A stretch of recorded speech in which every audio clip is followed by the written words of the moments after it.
अब सपोज करिए आपने किसी एक डेटा सेट पर दो मॉडल ट्रेन करे।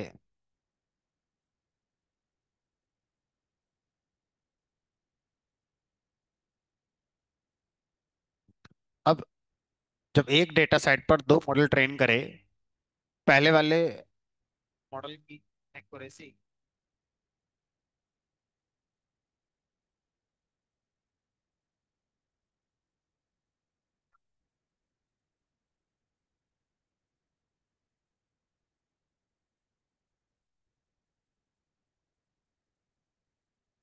पहला वाला जो मॉडल है इसकी जो एक्यूरेसी है मान लीजिए 90% है। पहले वाले मॉडल के साथ साथ दूसरे वाले मॉडल की एक्यूरेसी भी 90% है। अब आपको दोनों में से किसी एक को पिक करना है। किस मॉडल को पिक करेंगे? मुश्किल हो गया। और ये दोनों का मान लो टेस्टिंग एक्यूरेसी है, ट्रेनिंग की नहीं, टेस्टिंग की एक्यूरेसी है। तो दोनों मॉडल आपके फर्स्ट क्लास चल रहे हैं।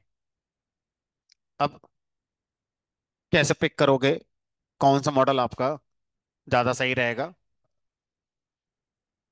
तो अब कई बार हमारे सामने ऐसी सिचुएशन आती है जहां पर हमने एक डेटा सेट पर कई सारे मॉडल ट्रेन करे हुए हैं और हमें उसमें से किसी एक को पिक करना है। तो अब सिर्फ एक्यूरेसी स्कोर से हम इस बात को डिसाइड नहीं कर पा रहे हैं कि कौन सा मॉडल हमें पिक करना चाहिए। तो यहाँ पे हमारे पास प्रॉब्लम स्टेटमेंट क्या है वो समझना पड़ेगा। प्रॉब्लम स्टेटमेंट क्या है वो समझना पड़ेगा। और इसके अलावा दो और स्कोर होते हैं, हमें वो सीखने पड़ेंगे। एक का नाम प्रेसिशन स्कोर और दूसरे का नाम है रिकॉल स्कोर। ये दो स्कोर आपको और सीखने पड़ेंगे। ये तीन चीजें अगर आप जान लेते हैं तो ऐसी सिचुएशन को आप हैंडल करने लायक हो जाते हैं कि जहां पर दो मॉडल सेम डेटा पर सेम परफॉर्मेंस दे रहे हैं, फिर उनमें से कौन सा पिक करना चाहिए। सिर्फ एक्यूरेसी स्कोर से आप ये नहीं डिसाइड कर पाएंगे। तो जो एक्यूरेसी है वो आपकी दोनों की सेम है। ठीक है। तो अब इसको समझने के लिए हमें प्रिसिशन और रिकॉल को समझना पड़ेगा। और प्रिसिशन और रिकॉल समझने के लिए हमें एक टर्म सीखना पड़ेगा जिसका नाम है कंफ्यूजन मैट्रिक्स। Confusion matrix. तो एक बार इस कॉन्सेप्ट को लेकर आते हैं जिसका नाम है कंफ्यूजन मैट्रिक्स। उसके बाद फिर हम इस प्रॉब्लम स्टेटमेंट को समझने की कोशिश करेंगे कि ये हमारा कैसे होगी। तो अब मान लीजिए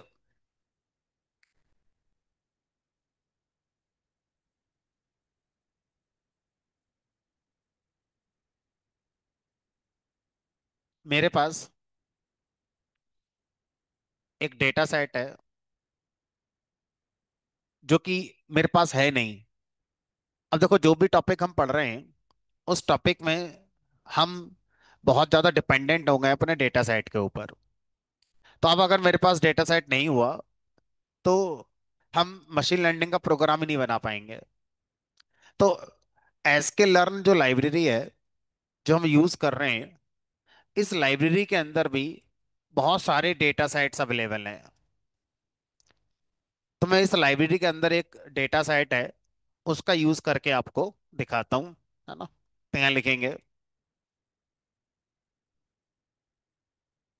फ्रॉम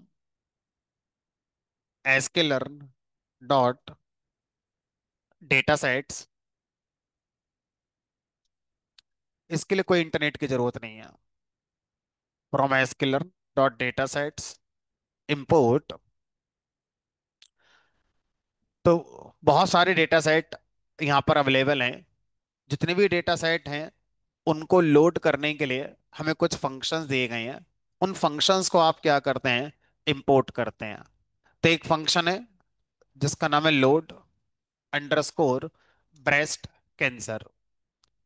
तो एक डेटा सेट है ब्रेस्ट कैंसर का, जो एसके लर्न की लाइब्रेरी के अंदर पहले समय दिया गया है। अब इस डेटा सेट को हम लोग लोड करेंगे, तो ये फंक्शन का नाम है। ये फंक्शन हमें कॉल करना पड़ेगा। So this is the name of function. इस फंक्शन को कॉल करेंगे। इससे हमें ब्रेस्ट कैंसर का एक डेटा है जो अवेलेबल हो जाएगा। अब इस कैंसर के डेटा को पहले हमें समझना पड़ेगा कि डेटा क्या है, और हम क्या इसमें मशीन लर्निंग यूज करना चाहते हैं। ठीक है। तो अब इस डेटा को समझने के लिए हम लिखेंगे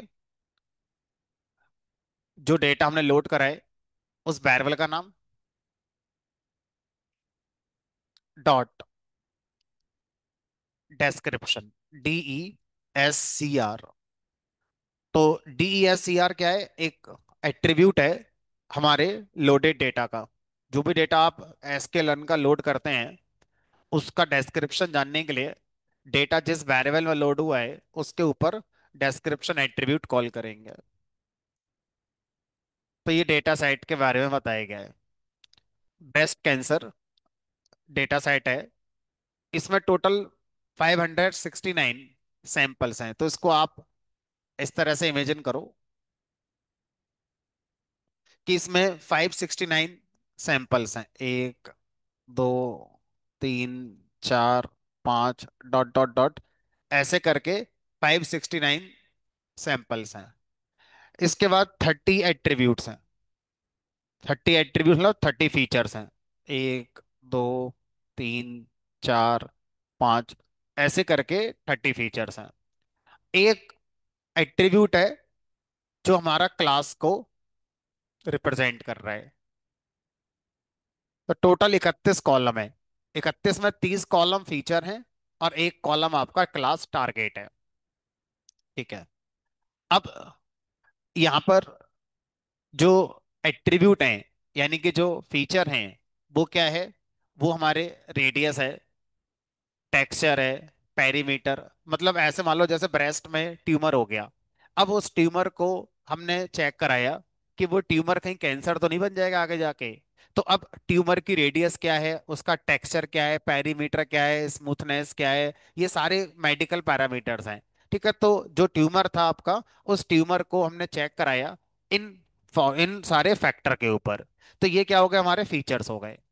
अब मेडिकल रिपोर्ट आई कि अगर आपका ट्यूमर इन इन फैक्टर पर ये वैल्यूज रखता है, जो वैल्यूज आपकी आएंगी, तो हम उन वैल्यूज के बेस पर बताएंगे कि वो ट्यूमर कैंसर बनेगा या वो सिंपल सा आपका लिपोमा है, मतलब कोई कैंसर हमारा नहीं बनेगा। ठीक है।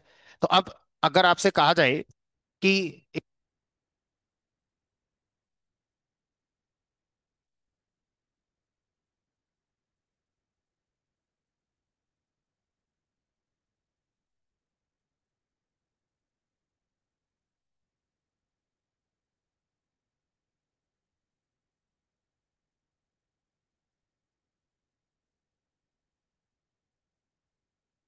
तो अब आगे बढ़े।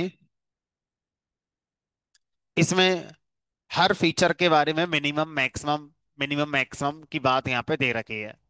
तो यहाँ से फीचर को देख के समझ में आ रहा है कि फीचर स्केलिंग करनी पड़ेगी, क्योंकि फीचर बहुत ज्यादा हमारा रेंज में फैले हुए हैं। मिनिमम मैक्सिमम की डिफरेंस बहुत ज्यादा है हर फीचर में, तो स्केलिंग तो करनी पड़ेगी। मिसिंग वैल्यू इसमें कुछ नहीं है। और इसमें जो क्लास है वो दो हैं। एक है मैलिग्नेंट, एक है बिनाइन। मैलिग्नेंट का मतलब है कि जो ट्यूमर है आपका वो कैंसर बन जाएगा। बिनाइन का मतलब है कि जो ट्यूमर है वो जस्ट एक लिपोमा है, एक फैट का हिस्सा है, वो आगे जाके कैंसर नहीं बनेगा। ठीक है। तो ये मतलब कैंसर नहीं है। तो आपको इस तरह से अपने जो ट्यूमर है उसके बेस पर आगे बताना है। ठीक है। तो अब और आगे बढ़े। तो इसमें मिसिंग वैल्यू नन दे रखी है, कहीं कोई मिसिंग वैल्यू नहीं है। अब देखो इसमें क्लास का डिस्ट्रीब्यूशन क्या है। 212 सैंपल ऐसे हैं जो कैंसर वाले हमारे हैं, और 357 सैंपल ऐसे हैं जो कैंसर नहीं थे। ठीक है। तो इस तरह से अगर हम देखें, थोड़ा सा क्लास इम्बैलेंस है, एकदम परफेक्ट हमारी नहीं है। तो अब इस डेटा सेट पर मैं एक बार मॉडल को लाकर आपको समझाता हूँ। तो अब हमारे पास जो डेटा है, हम उसमें से एक्स कैसे निकालें। तो अभी तक जो एक्स निकालने का तरीका था वो डीएफ डॉट आई लॉग करके था। अब यहाँ डेटा फ्रेम तो है ही नहीं, हमारे पास जो डेटा लोड हुआ है वो इस वेरिएबल में आपने स्टोर कर लिया है। और ये जो वेरिएबल होता है ये डेटा फ्रेम नहीं होता है। अगर मैं इसका टाइप निकालूं तो बंच टाइप का डेटा सेट होता है। अब इस बंच टाइप के डेटा सेट से अगर आप डेटा निकालना चाहते हैं तो उसका तरीका होता है, जो भी आपका वेरिएबल था जिसमें आपने डेटा लोड करा है, डॉट डेटा। डेटा नाम से एक एट्रीब्यूट होता है। ये एट्रीब्यूट क्या करेगा, जो भी डेटा आपका लोड हुआ था आपके वेरिएबल में, उसके अंदर से सिर्फ जो फीचर्स हैं वो निकाल देगा। तो ये क्या करेगा, ये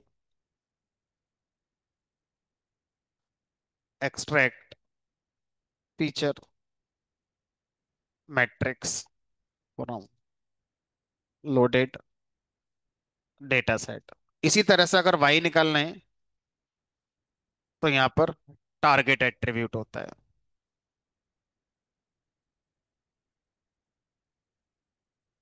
extract target vector from loaded, ये आपका एक्स और वाई आ गया। अब मुझे अगला काम क्या करना है, मुझे यहाँ पर स्केलिंग करनी है। क्योंकि मैंने देखा कि जो हमारा एक्स और वाई थे वो बहुत ज्यादा स्प्रेड थे, सॉरी एक्स हमारा जो है वो बहुत ज्यादा स्प्रेड में है। तो from standard SK learn dot preprocessing import standard scalar.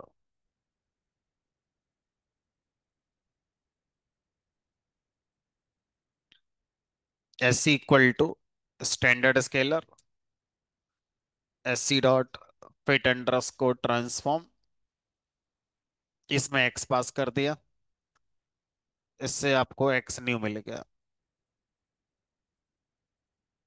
अब अपना मॉडल बनाएंगे के नेबर क्लासीफायर। अभी हम एक ही एल्गोरिथम जानते हैं, from SK learn dot neighbours import K neighbour classifier. तो model equal to K neighbour classifier, model equal model dot fit X new Y, और मॉडल का स्कोर निकाल देगा।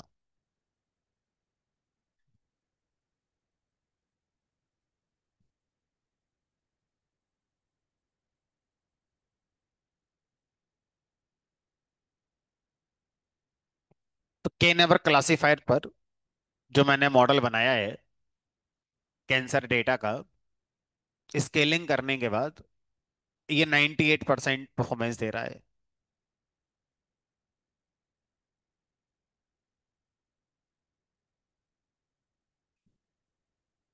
तो फर्स्ट इंप्रेशन में ऑल इज वेल नजर आ रहा है मुझे, जबकि ये ट्रेनिंग डेटा है, अभी टेस्टिंग हमने इसमें कुछ करा नहीं है।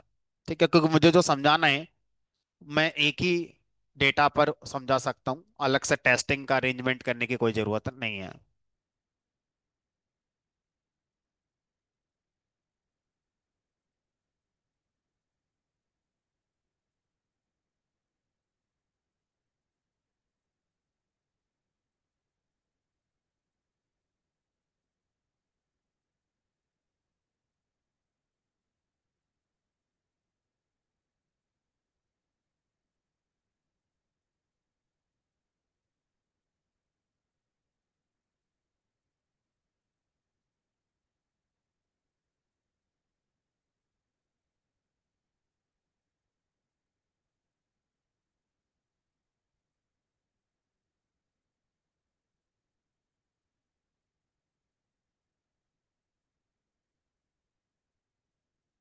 अब मुझसे पूछा गया, क्या ये मॉडल सही होगा? क्या इस मॉडल को हॉस्पिटल वाले को दे दें और हॉस्पिटल वाला कैंसर को प्रेडिक्ट करने के लिए क्या इस मॉडल का यूज करे? डेट मीन्स कोई भी एक हॉस्पिटल में नया पेशेंट आया और उसको लग रहा है कि उसका जो ब्रेस्ट में ट्यूमर है कहीं वो कैंसर ना बन जाए, तो उसने अपना टेस्ट कराया। अब टेस्ट की जो रिपोर्ट आई वो हमने मॉडल को डाल दी। अब मॉडल बताएगा कि ये हमारा ट्यूमर कैंसर बनेगा कि नहीं बनेगा। डॉक्टर को दिखाने की बजाय हमने अपने मॉडल को डॉक्टर बना दिया कि डॉक्टर की जगह मॉडल आएगा जो रिपोर्ट हमारा एनालाइज करके प्रिडिक्ट करेगा कि ये ट्यूमर कैंसर बनेगा कि नहीं बनेगा। तो अब हमने अपने मॉडल को ट्रेन करा। पास्ट में जो पेशेंट्स आए थे उनका ट्यूमर हमने चेक करा, और उन ट्यूमरों पर डॉक्टर ने क्या अपना बारे में बताया कि कौन सा कैंसर है कौन सा नहीं है, उसका डेटा मैंने इकट्ठा करके मॉडल को डाल दिया। अब मॉडल डॉक्टर बन गया, मॉडल सीख गया कि किस तरह के ट्यूमर हमारे कैंसर बनते हैं और किस तरह के ट्यूमर कैंसर नहीं बनते हैं। कल को अब एक नया पेशेंट आएगा, उसके ट्यूमर को कैंसर बनने के हमारे चांस हैं कि नहीं, अब हम डॉक्टर की बजाय मॉडल से प्रिडिक्ट करा सकते हैं। ऐसा करने के लिए 569 पेशेंट्स के ट्यूमर की स्टडी हमने पहले से कर रखी है। ये डेटा बहुत कम है। अगर आप इसको रियल हॉस्पिटल में यूज करना चाहते हैं तो कम से कम 5 लाख पेशेंट्स का डेटा होना चाहिए। सिर्फ प्रैक्टिस करने के लिए हम समझ रहे हैं कि हाँ क्या होता है। अब हमने मॉडल को ट्रेन करा, 98% एक्यूरेसी आई। अब हमारे दिमाग में क्वेश्चन आया। क्वेश्चन ये है कि प्रॉब्लम स्टेटमेंट क्या है?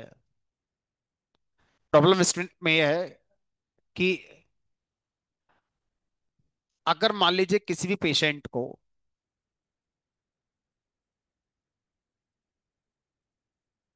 वास्तव में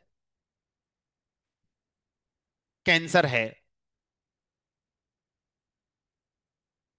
और मेरा मॉडल कह दे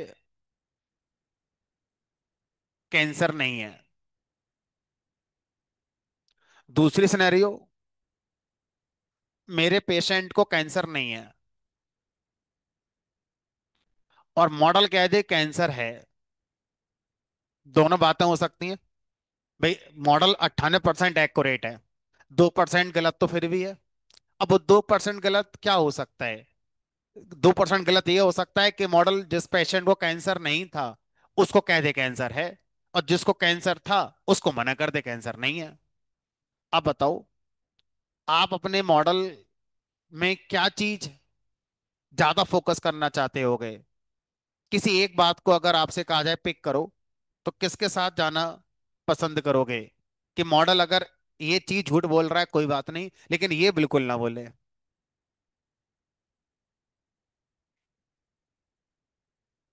इसका मतलब अगर पेशेंट को कैंसर है और मॉडल ने मना कर दिया तो ये चीज ज्यादा डेंजरस हो सकती है, क्योंकि फिर तो पेशेंट फ्री हो गया, अपना नॉर्मल लाइफ जीना शुरू करेगा, अचानक से गायब हो जाएगा फिर। ये डेंजरस ज्यादा है। और अगर पेशेंट को कैंसर नहीं है और मॉडल ने कैंसर डिटेक्ट कर लिया तो शायद ये इतना हार्मफुल नहीं होगा, है ना। लेकिन ये वाला केस बहुत ज्यादा हमारा कैसा है, सेंसिटिव है। तो अब हमारा फोकस किस पर है कि ये कैंसर नहीं था और मॉडल उसको डिटेक्ट नहीं कर रहा है। ये वाला नहीं आना चाहिए, ये वाला झूठ मॉडल ना बोले। ये वाला झूठ बोलता है तो चलेगा। अगर किसी को कैंसर नहीं है मॉडल बता दे तो माफी मिल जाएगी मॉडल को, लेकिन किसी को कैंसर था और मॉडल ने मना कर दिया कि भाई कैंसर नहीं है, तो ये बहुत खतरा है। ये नहीं चाहते हम, क्योंकि उसकी लाइफ वाली बात हो गई है तो। ठीक है। तो यहां पर अगर आपसे कहा जाए तो हम इस वाले प्रॉब्लम स्टेटमेंट को ज्यादा फोकस करेंगे। ठीक है। अब अगर मैं आपसे कहूं कि पिक्चर को थोड़ा सा ऐसे करते हैं कि कैंसर नहीं है को हम क्लास 0 कह देते हैं, कैंसर है को क्लास 1 कह देते हैं। ठीक है। इसका मतलब कैंसर है, मॉडल ने मना कर दिया। कैंसर नहीं है, मॉडल ने कह दिया। तो इस बार अगर मैं आपसे ये कहूं कि आपका मॉडल किस क्लास को लेकर हमारा बढ़िया जरूर चलना चाहिए, क्लास 1 को लेकर ज्यादा सही होना चाहिए। 0 को लेकर भले ही वो गलत आ जाए, लेकिन अगर कोई सैंपल क्लास 1 का है, मतलब वो पॉजिटिव है, तो उसको पॉजिटिव बताना बहुत जरूरी है। यही होना चाहिए हमारे यहाँ पर। ठीक है। तो अब ये सब कैसे निकालोगे? आपके पास मॉडल की ओवरऑल परफॉर्मेंस है 98%। अब अगर आपसे कहा जाए कि मुझे मॉडल ओवरऑल कैसा है उससे फर्क नहीं है, मुझे फर्क इस बात में ज्यादा है कि जिसको कैंसर था उसको कैंसर बताना चाहिए। अगर मॉडल इस मामले में सही है तो ये मॉडल मेरे लिए बढ़िया है। मुझे ओवरऑल मॉडल में इंटरेस्ट नहीं है। मेरे इंटरेस्ट इस बात में ज्यादा है कि कैंसर वाले को कैंसर जरूर बताना चाहिए। अब इसको निकालने के लिए हम क्या करते हैं? हम अपने मॉडल की कंफ्यूजन मैट्रिक्स निकालेंगे। Confusion matrix. कंफ्यूजन मैट्रिक्स क्या करती है? ओवरऑल मॉडल किस क्लास को लेकर कैसे प्रिडिक्शन कर रहा है वो आपको डिटेल में बताती है। डिटेल में मॉडल के बारे में बताया जाएगा कि किस क्लास को लेकर मॉडल ने क्या प्रिडिक्शन दिया। तो आप क्या करोगे? पहले प्रिडिक्शन निकालो। Model dot predict X new. उसके बाद from sklearn dot metrics import confusion matrix. तो कंफ्यूजन मैट्रिक्स नाम से एक फंक्शन होता है। This is the function. Confusion matrix नाम से एक फंक्शन होगा। इस फंक्शन को कॉल करेंगे, कंफ्यूजन मैट्रिक्स फंक्शन को। और इसमें क्या पास करेंगे?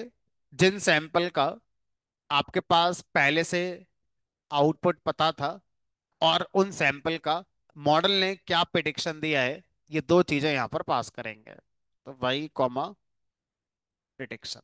ये लो, आपके सामने ये कंफ्यूजन मैट्रिक्स आई। अब इस कंफ्यूजन मैट्रिक्स को मैं आपको थोड़ा सा एक फ्रेंडली मैनर में समझाता हूँ।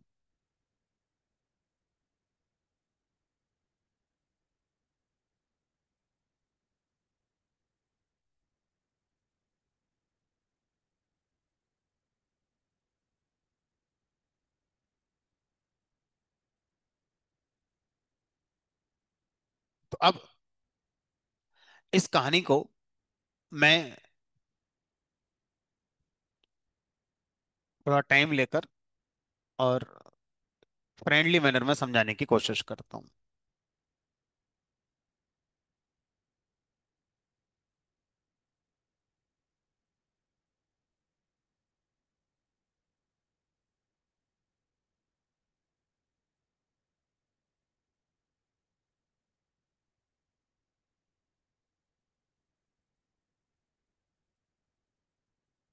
मैंने इस 2 by 2 की मैट्रिक्स को थोड़ा सा अपने अकॉर्डिंग एडजस्ट कर लिया। इन बॉक्स में मैं लिख दिया क्लास का नाम। क्लास हो गई नेगेटिव। नेगेटिव क्लास को 0 दे दिया। क्लास हो गई पॉजिटिव, इसको दे दिया 1।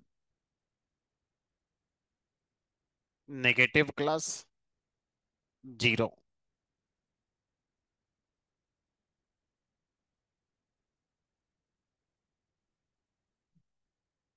Positive class 1। ठीक है। तो कैंसर नहीं है, क्लास 0।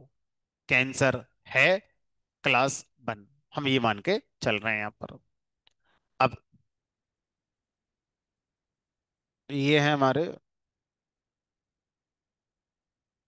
एक्चुअल,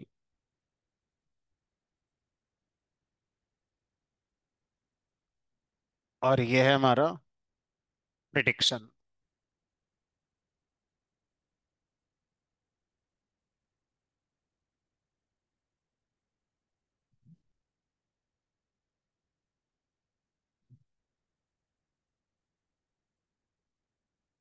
ठीक है।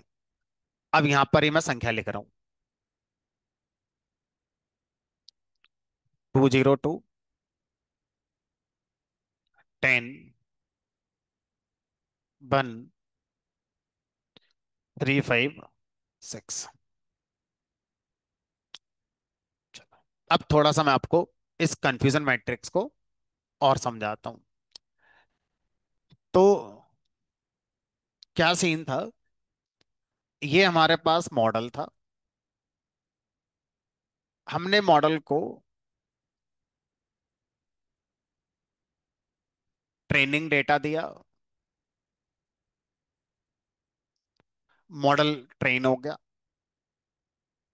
अब यहां से देखते हैं, हिसाब लगाकर जरा दोनों को जोड़कर बताना कि एक्चुअल में जब हमने मॉडल को अपना डेटा दिया है तो उसमें क्लास जीरो के कितने सैंपल हैं, वो रो का सम हो जाएगा। कितने हो गए? 212। और मॉडल को ट्रेनिंग में हमने क्लास वन के जो सैंपल दिए थे वो हो गए 357। अगर इनका जोड़ कर दें तो 569 आ जाएगा। तो ट्रेनिंग डेटा में मॉडल को क्लास जीरो के 212 सैंपल हमने दिखाए थे और क्लास वन के 357 सैंपल दिखाए थे। अब हमने मॉडल को इसी डेटा का, नया डेटा नहीं, इसी डेटा का प्रिडिक्शन कराया। तो प्रिडिक्शन में मॉडल ने जो हमें रिजल्ट दिया, वो रिजल्ट क्या दिया? प्रिडिक्शन। क्लास जीरो के कितने सैंपल उसने प्रिडिक्ट करे? 203। और क्लास वन के कितने सैंपल प्रिडिक्ट करे उसने? 256। तो अब प्रिडिक्शन में क्लास जीरो के उसने प्रिडिक्ट करे 203,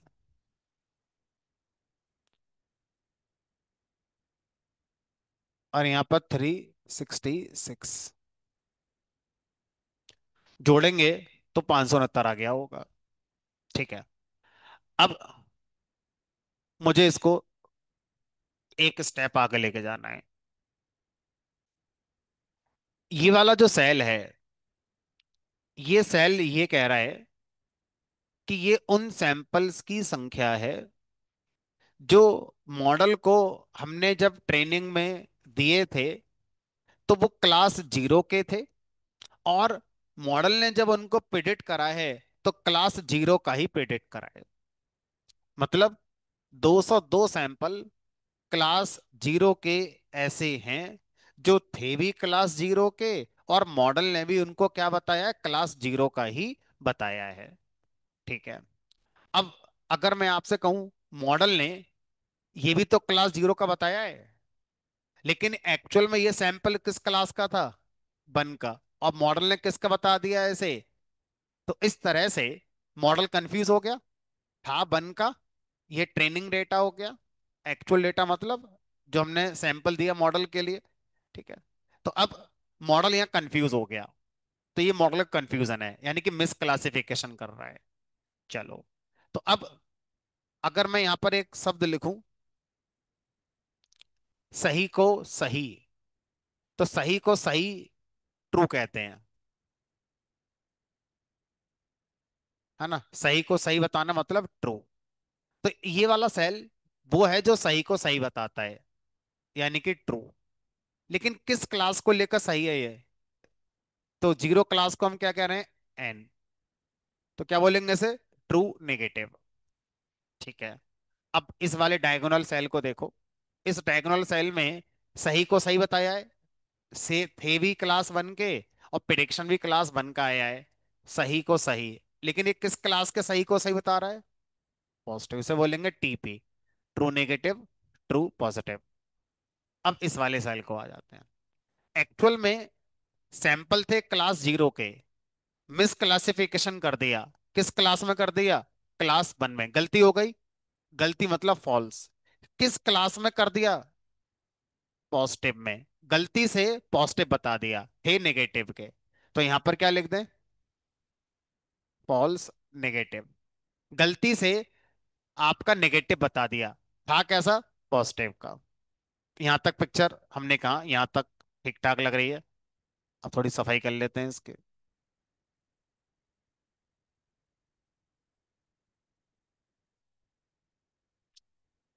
ठीक। अब यहां से हम निकालते हैं प्रिसीशन।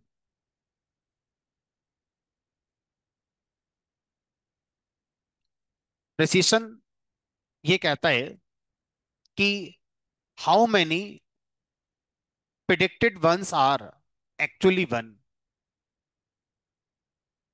हाउ मैनी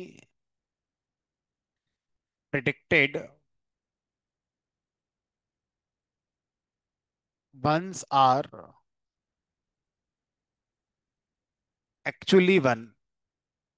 हिंदी में इसका मतलब है कि मॉडल ने टोटल जितने सैंपल क्लास वन के बताए हैं, उनमें से एक्चुअल में क्लास वन के थे कितने। अब जरा देखो, मॉडल ने क्लास वन के टोटल कितने प्रेडिक्शन दिए हैं? 266। अब इसमें से एक्चुअल में क्लास वन के कितने थे? 356। ये तो गलत बताया ना उसने। तो अब कितना हो गया?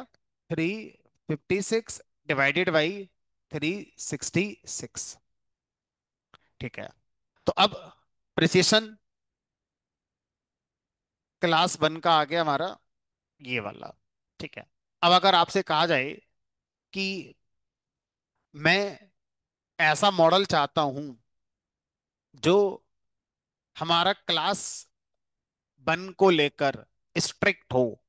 क्लास यानी प्रिसिशन क्या बताता है? Strictness of model. Strictness of model for positive class. Positive class के लिए मॉडल बहुत स्ट्रिक्ट है। मतलब अगर मॉडल ने कह दिया कि ये क्लास वन का सैंपल है, तो बहुत ज्यादा चांस है कि मॉडल एकदम सही बोल रहा है, बहुत स्ट्रिक्ट है क्लास वन को लेकर। वो क्लास वन का तभी बता रहा होगा जब वो क्लास वन से ही बिलोंग कर रहा है। गलती उसने कम से कम करी होगी। तो अब अगर मैं प्रिसिशन स्कोर निकालूं इसका, तो 355 डिवाइडेड बाई कितना आ गया? 366। यानी कि लगभग 97% आया। ओवरऑल मॉडल 98 है। लेकिन अगर मैं उस मामले को देख रहा हूं कि जिसको कैंसर था उसको कैंसर जरूर बताए, उसको ना छोड़ दे, ठीक है, तो उस मामले में यहां पर ये कह रहा है कि 97% हमारा एक्यूरेट है।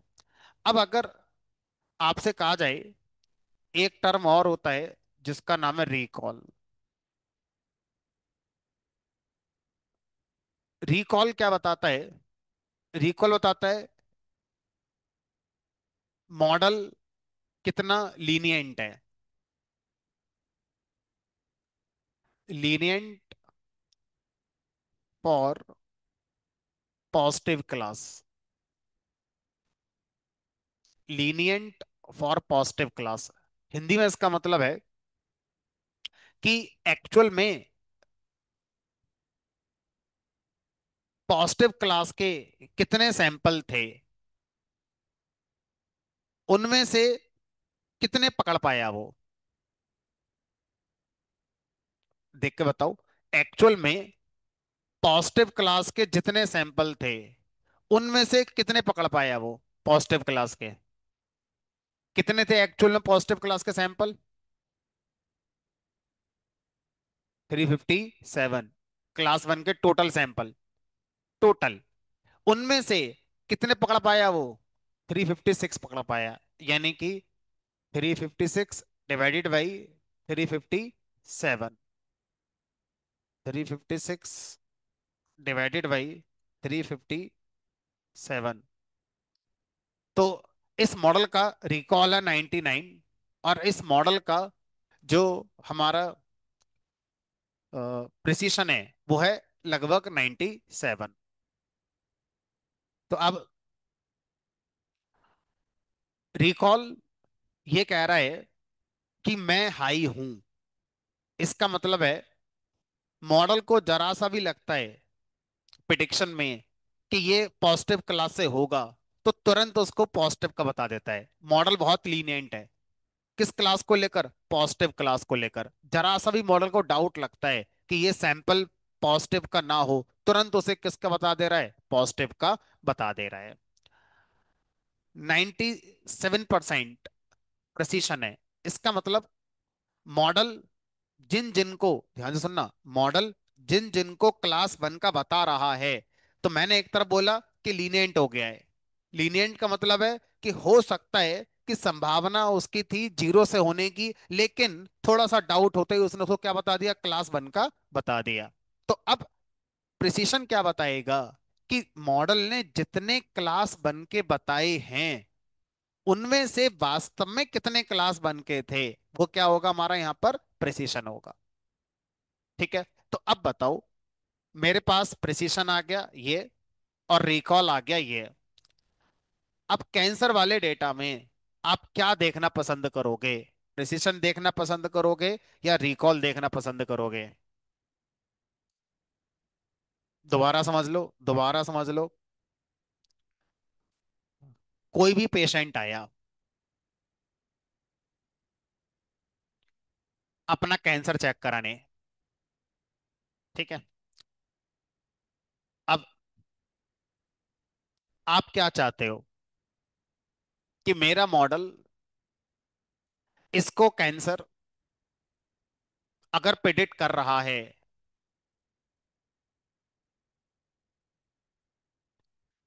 किस केस में? अगर थोड़ा सा भी डाउट होता है कि इसको कैंसर होने के चांसेस हैं, तो कैंसर बताइए। ठीक है। दूसरा केस, कोई भी पेशेंट आया, मेरा मॉडल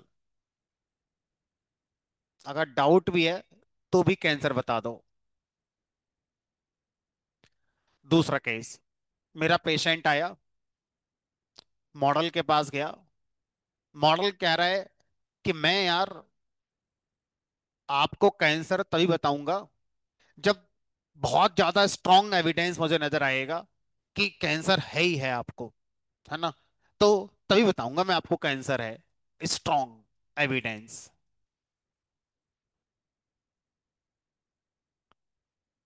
इसका मतलब यह है कि मॉडल से ऐसा होने के चांसेस हो सकते हैं कि बहुत ज्यादा स्ट्रांग एविडेंस ढूंढने के चक्कर में एक आधा पेशेंट को वो कह दे कि कैंसर नहीं है तो मैं घर जाऊं, क्योंकि वो बहुत स्ट्रांग एविडेंस ढूंढ रहा है कैंसर होने के लिए।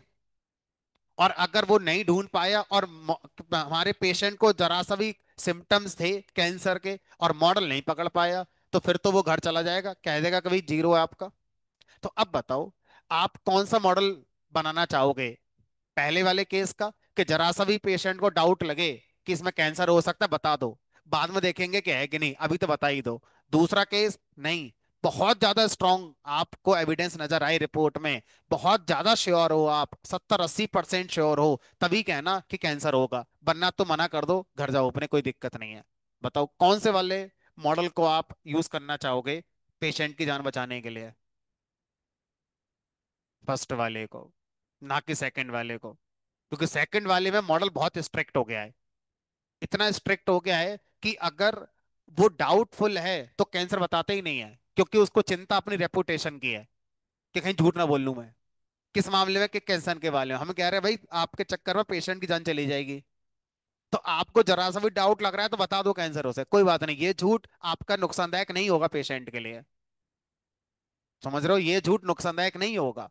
आप इसकी चिंता मत करो कि मेरा एक्यूरेसी खराब हो रहा है, प्रिसिशन मतलब मेरी जो शुद्धता है, प्रिसिशन को हिंदी में क्या बोलते हैं? शुद्धता, शुद्धता का जो माप होता है ना? जैसे 24 कैरेट का गोल्ड, उसकी शुद्धता हो गई, है ना? तो अगर हम कह रहे हैं कि मॉडल अपनी 24 कैरेट पे मत जाओ, 22 कैरेट पे भी अपना काम कर लो, कोई बात नहीं, इतना शुद्ध होने की जरूरत नहीं है। जरा सा डाउट लगे कैंसर का, तुरंत बताओ। इसका मतलब मॉडल, जरा सा भी डाउट हो तो हमें क्लास वन का प्रिडिक्शन चाहिए। अब बताओ, मॉडल का कौन सा स्कोर हमारा जरा सा डाउट होने पर पॉजिटिव क्लास बताता है? प्रिसिशन या रिकॉल? रिकॉल। इसका मतलब कैंसर प्रिडिक्शन का मॉडल जब भी आप बनाएं, हमेशा आपको वो मॉडल पिक करना चाहिए जिसका रिकॉल क्या हो? ज्यादा हो। भले ही ओवरऑल परफॉर्मेंस मॉडल की आपको कम नजर आए, चलेगी, लेकिन अगर मॉडल का रिकॉल हाई है तो उसको अडॉप्ट कर लो, क्योंकि इससे हमारा जो पेशेंट में कैंसर प्रिडिक्शन का जो चांसेस है, ये हमारा कभी मिस नहीं जाएगा। अगर मॉडल ने कह भी दिया कि आपको कैंसर है और उसको नहीं निकला, तो कोई बात नहीं, उसे खुशी होगी आगे आगे जाके, चलो बच गया मैं। और अगर मॉडल ने किसी पेशेंट को कह दिया कैंसर नहीं है और वो अपनी लाइफ जीने लगा, अचानक से निकल लिया, तो बहुत नुकसान हो जाएगा, है ना। तो इसका मतलब रिकॉल यहाँ पर ज्यादा इंपॉर्टेंट है हमारे लिए। समझ में आई कहानी? रिकॉल की कहानी क्या होती है? अब जरा इन शब्दों को जो मैंने लिखा है, इनको मैं कंफ्यूजन मैट्रिक्स की भाषा में अगर लिखकर दिखाऊं, तो जरा मुझे बताना जो मैं लिख रहा हूं सही है गलत है। Precision is given by true prediction of positive class. True prediction of positive class का एक्रोनिम क्या है? टीपी। नहीं तो हो गया डिवाइडेड बाई, डिवाइडेड बाई किसका रेशो होता है ये? Total FP plus TP. यानी कि टोटल मॉडल ने कितने प्रोडक्ट दिए, प्रोडक्शन दिए बन के, उसमें से कितने सही हैं, तो इसको बोल सकते हैं शुद्धता। शुद्धता ऑफ क्लास वन। मतलब जितनी संख्या नीचे वाली कम होगी, उतना शुद्धता बढ़ती जाएगी, नीचे वाली संख्या बढ़ गई तो शुद्धता कम होती जाएगी। यही तो होगा इसका मतलब हमारे।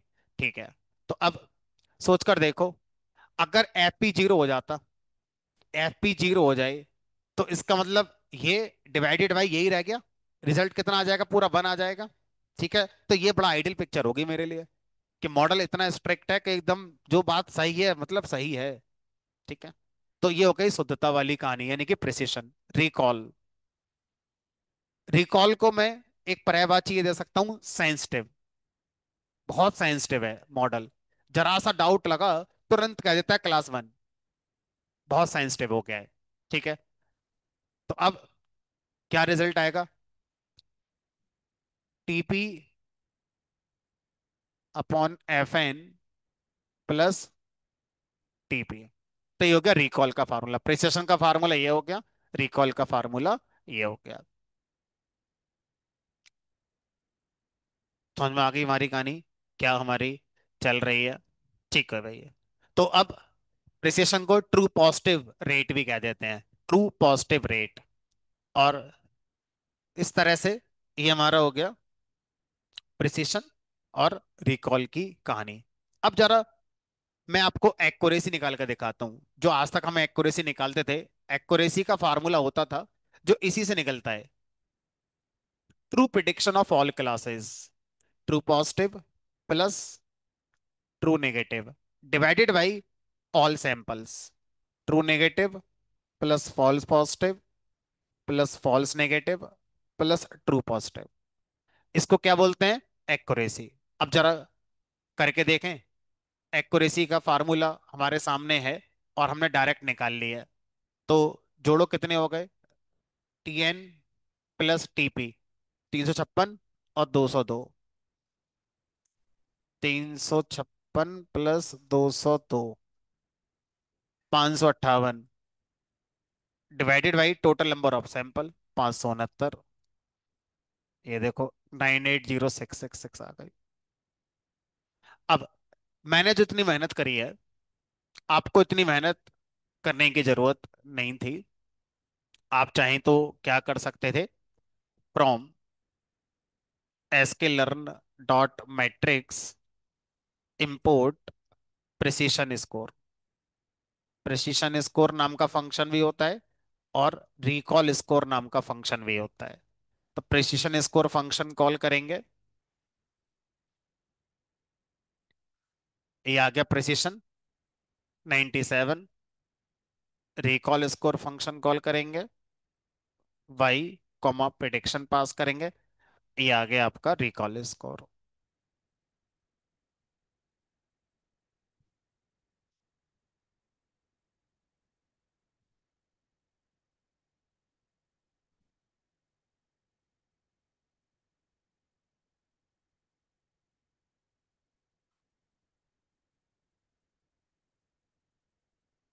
नहीं, सिचुएशन क्या है उस पर डिपेंड कर रहा है ना, कि मैंने बोला दो मॉडल थे, दोनों मॉडल की एक्यूरेसी 98% आई।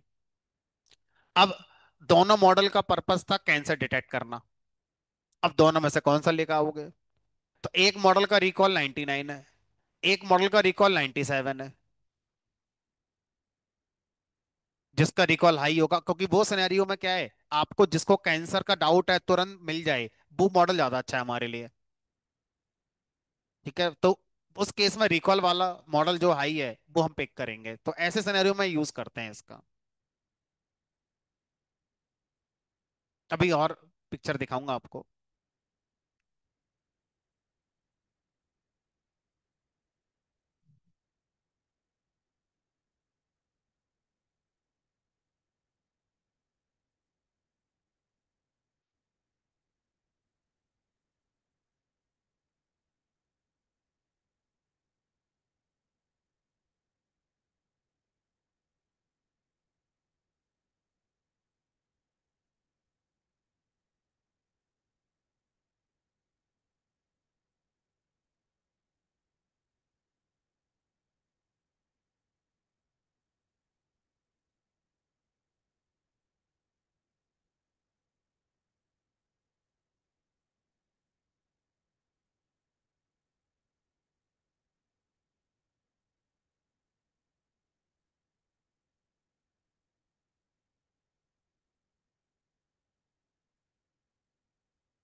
अब एक दूसरा मॉडल जिसमें, तो अभी मैं कंक्लूजन लिखूं कैंसर वाले का, तो आपका ऑब्जेक्टिव ये है एक ऐसा मॉडल बनाना कि ज्यादा से ज्यादा प्रिडिक्ट करे, ज्यादा से ज्यादा कैंसर को प्रिडिक्ट करे,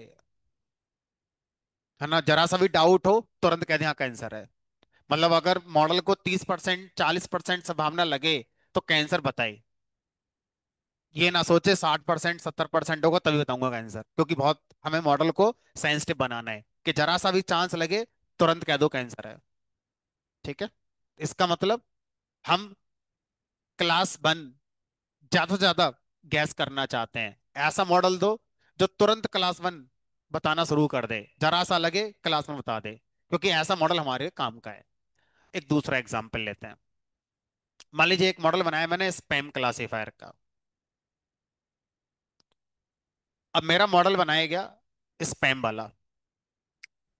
अब आप बताना, जीरो का मतलब है स्पैम नहीं है,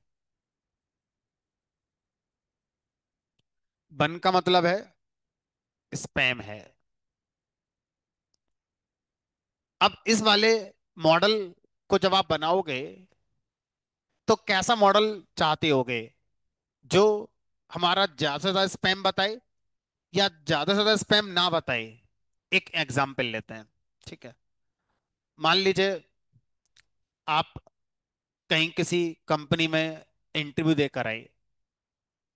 अब इंटरव्यू का रिजल्ट आना था, उसका ऑफर लेटर आना था। आपको कंफर्मेशन देनी थी कि हाँ ज्वाइन करोगे कि नहीं करोगे। अब जीमेल में कंपनी की तरफ से मेल आया। अब कंपनी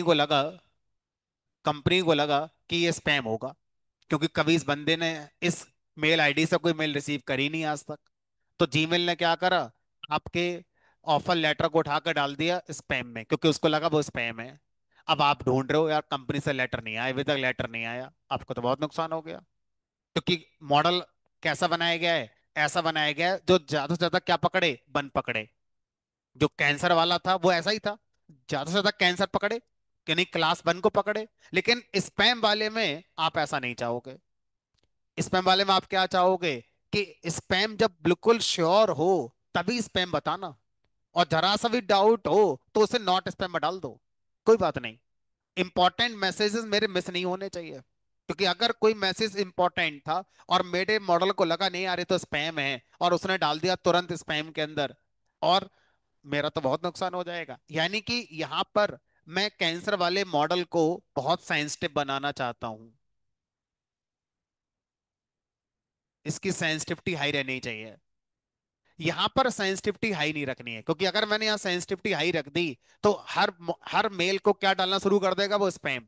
और मेरा तो बहुत नुकसान हो जाएगा ऐसे। तो मैं चाहता हूं कि मेरा स्पैम का मॉडल ऐसा होना चाहिए, जब वो एकदम श्योर है, 70% 80% श्योर हो कि ये बेकार मेल है, बंदे के काम की है ही नहीं, तभी उसको स्पैम डिटेक्ट करे। अदरवाइज मेरे इनबॉक्स में देता रहे, कोई बात नहीं, इस इनबॉक्स भर रहा है भरने दो, कोई बात नहीं। स्पैम वो तभी बताए जब 70% श्योर हो स्पैम है, तभी स्पैम बताए। लेकिन कैंसर वाले में अगर वो 30% भी चांस लग रहा है कैंसर होने का तो बता दे, 70% तो बहुत ज्यादा हो गया, 30 में ही बता दे कि हाँ जी इसे कैंसर है।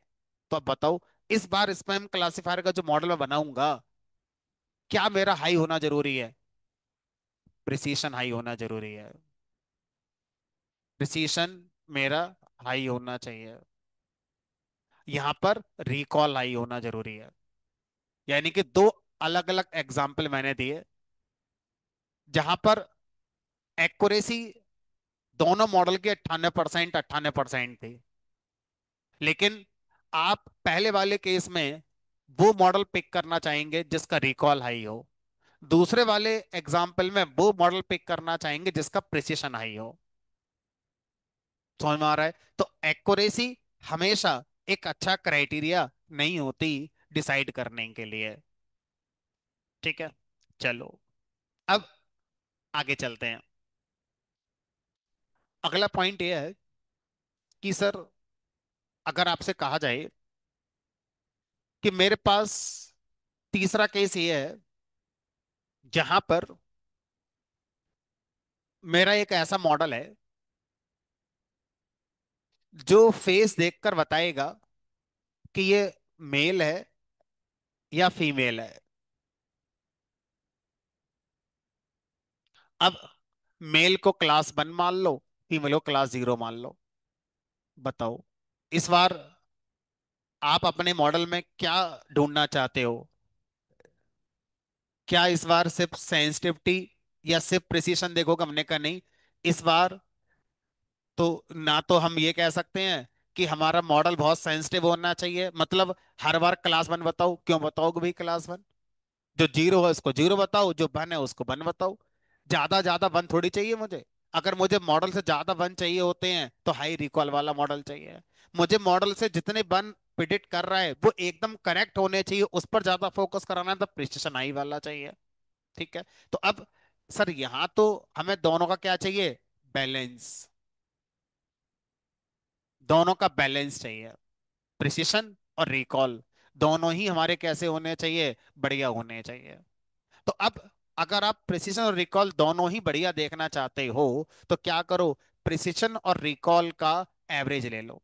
और एवरेज जब मैंने निकालना सिखाया तो 3 तरह का पढ़ाया था। पहला होता है अर्थमेटिक मीन, दूसरा होता है ज्योमेट्रिक मीन, और तीसरा होता है हार्मोनिक मीन।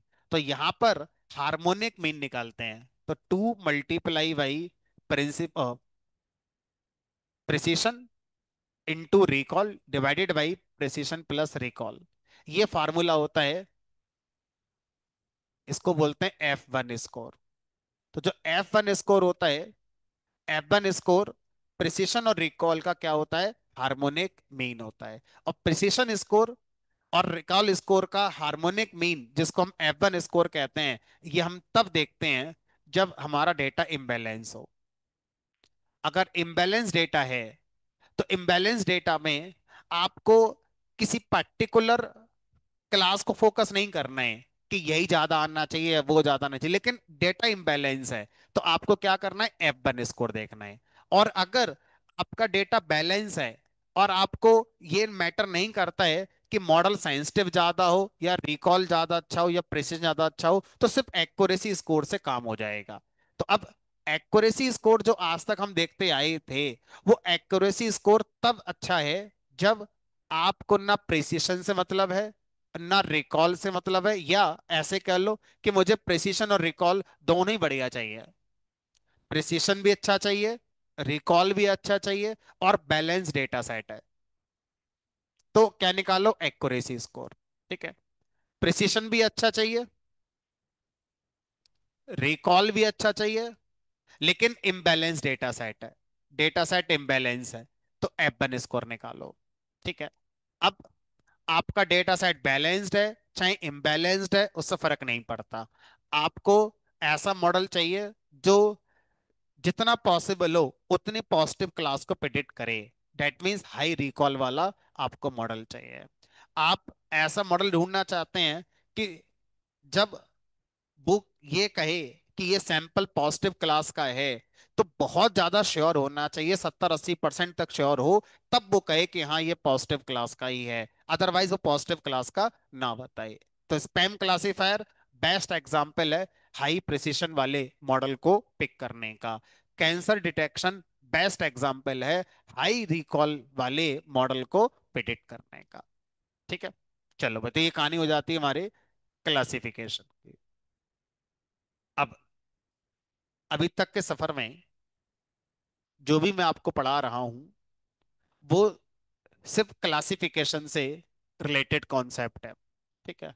तो अब एक कदम आगे बढ़ेंगे। अब हम क्लासिफिकेशन की बजाय रिकॉल,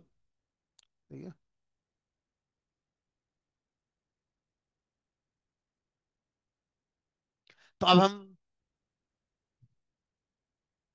बात नहीं, अभी हम पढ़ रहे थे क्लासिफिकेशन की कहानी। तो क्लासिफिकेशन से रिलेटेड हमने बहुत सारे जो टर्म्स हैं उनको समझा। ठीक है। अब हम एंटर कर रहे हैं मशीन लर्निंग का एक और सेगमेंट होता है जिसका नाम है रिग्रेशन।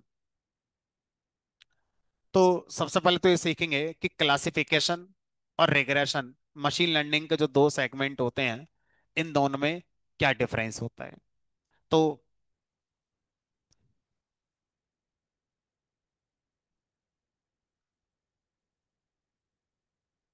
दो डेटा सेट यहां पर मैं आपको दिखाता हूं।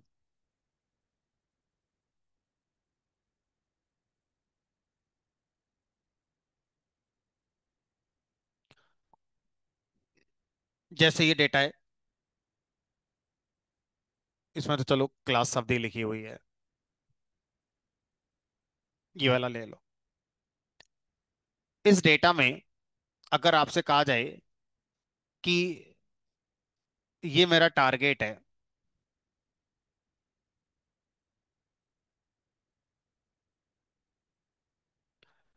इस टारगेट में हमारी जितनी वैल्यूज आ रही हैं वो फिक्स्ड सेट ऑफ वैल्यूज से बिलोंग करती हैं। कितनी वैल्यू है इसके अंदर, सिर्फ दो, या तो एप्पल है या बनाना है। यानी हमारा जो टारगेट है वो फिक्स क्लासेस से बिलोंग करता है, एप्पल क्लास या बनाना क्लास, और भी क्लास हो सकती हैं। दूसरा डेटा सेट देखो।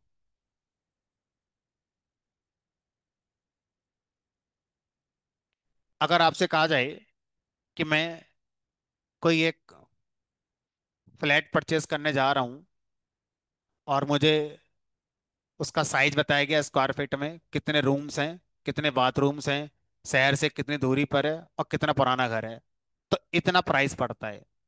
तो पास्ट में फ्लैट्स के क्या प्राइस हैं, based on these factors given है। अब मुझे क्या करना है, मुझे एक मॉडल बनाना है मशीन लर्निंग का, जिसमें मुझे ये गैस करना है कि अगर मैं 1,000 स्क्वायर फीट का, 2 कमरे, 2 बाथरूम के साथ, और शहर से 2 किलोमीटर दूर अगर घर है मेरा, तो उसका क्या प्राइस पड़ जाएगा, इस बात को मैं प्रेडिक्ट करना चाहता हूँ based on this data set, जो डेटा सेट यहाँ पर है। तो अब अगर हम ध्यान से देखें, तो यहाँ पर मेरा जो टारगेट है, वो टारगेट क्या है हमारा, हाउस प्राइस। अब ये बताओ, ये जो टारगेट है आपका, क्या ये फिक्स्ड सेट ऑफ क्लासेस से बिलोंग कर रहा है? इसमें जो वैल्यूज आ रही हैं, क्या क्लासेस से बिलोंग कर रही हैं? नहीं। कैसी वैल्यूज हैं? Continuous values. तो अगर आपका टारगेट कैटेगरी को स्टोर करता है, तो वो क्लासिफिकेशन डेटा होता है। अगर आपका टारगेट कंटिन्यूअस वैल्यूज को रिप्रेजेंट करता है, तो ये आपका कौन सा कहलाएगा, रिग्रेशन का डेटा सेट कहलाएगा। अब रियल लाइफ के कुछ और एग्जांपल, जो क्लासिफिकेशन और रिग्रेशन में से आपको आइडेंटिफाई करके बताने हैं। कोविड के टाइम पर अलग अलग यूनिवर्सिटी के प्रोफेसर्स प्रिडिक्शन करते थे कि तीसरी वेव में इतने केसेस हो जाएंगे। तो वो कैसे कर लेते थे? मशीन लर्निंग का यूज करके। तो अब ये बताओ, वो प्रॉब्लम कौन सी वाली रही होगी, क्लासिफिकेशन की या रिग्रेशन की? रिग्रेशन की, क्योंकि केसेस प्रिडिक्ट करने हैं। केसेस कितने हो सकते हैं, कोई क्लास थोड़ी है, कितने भी हो सकते हैं वो। ठीक है। दूसरा एग्जाम्पल, यानी कि कोविड केसेस को प्रिडिक्ट करना, ये क्या हो गया, रिग्रेशन की प्रॉब्लम हो गई। मान लीजिए आपसे कहा जाए कि मैंने एक इमेज, इस इमेज में कोई एक ह्यूमन फेस है। अब मैं अपने मॉडल से ये गैस कराना चाह रहा हूं कि ये फेस हमारा मेल का है कि फीमेल का है। तो ये जो मैं अगर मॉडल बनाऊंगा, तो ये कौन सा कहलाएगा, क्लासिफिकेशन का, रिग्रेशन का? क्लासिफिकेशन। कोई दो ही क्लास हमारे पास, या तो मेल क्लास है या फीमेल। इसके अलावा कुछ और नहीं हो सकता। समझ में आ गई कहानी कि रिग्रेशन का क्या मतलब होता है? अब मैं आपको रिग्रेशन का एक डेटा लोड करके दिखाता हूं। तो क्लासिफिकेशन का मतलब होता है target belongs to fixed set of categories. Regression का मतलब है टारगेट बिलोंग्स टू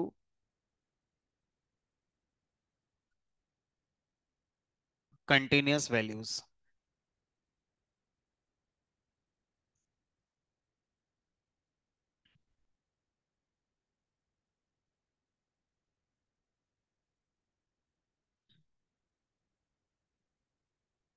अगर मुझे अमेजन का पिछले 5 साल का डेटा मिल जाए, और मुझे ये बताना हो कि 2 साल बाद अमेजन का रेवेन्यू कितना होगा यूजिंग मशीन लर्निंग, तो ये किस प्रॉब्लम का पार्ट बनेगा, क्लासिफिकेशन का या रिग्रेशन का?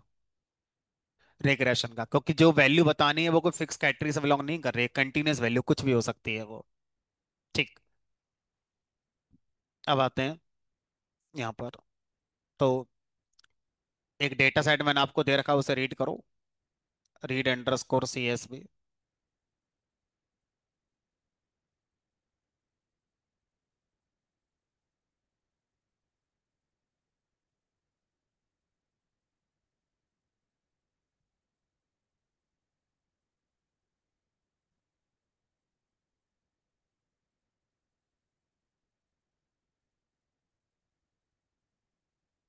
तो शुरुआत करते हैं बहुत सिंपल डेटा सेट से, समझना थोड़ा आसान हो जाएगा।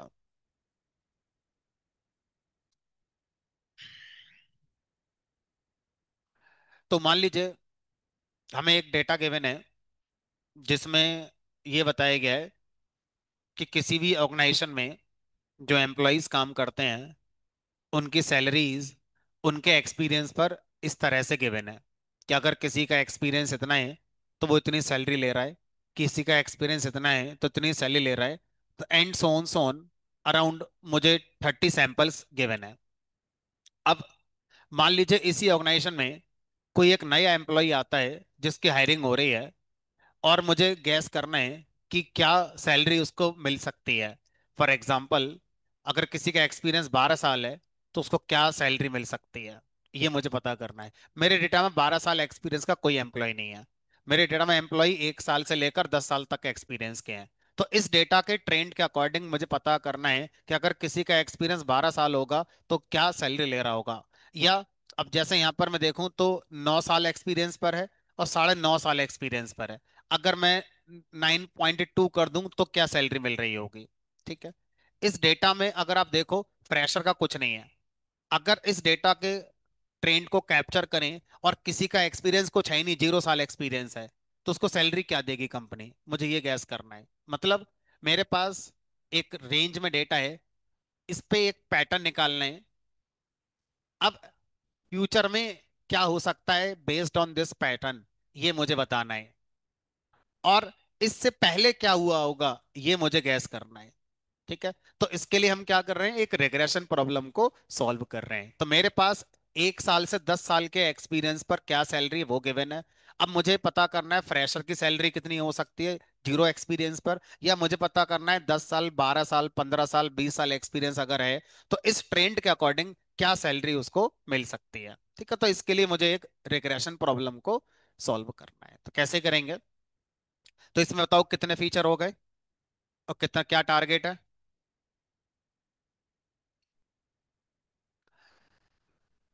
Dependent variable is equal to feature,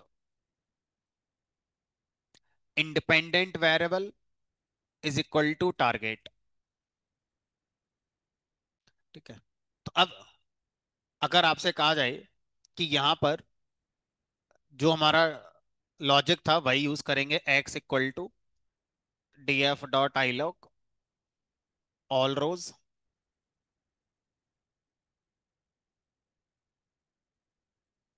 और सारे सैंपल डॉट वैल्यूज, और ये आपका वाई आ गया D F dot iloc all rows -1 dot values.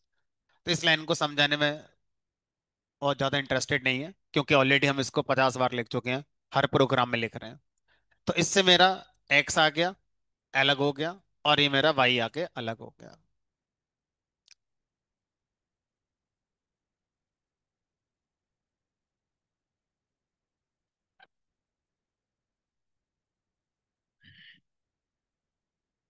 S के लर्न मॉडल के अंदर हमारे पास एक मॉड्यूल है जिसका नाम है लीनियर मॉडल, और इसके अंदर एक क्लास है जिसका नाम है linear regression.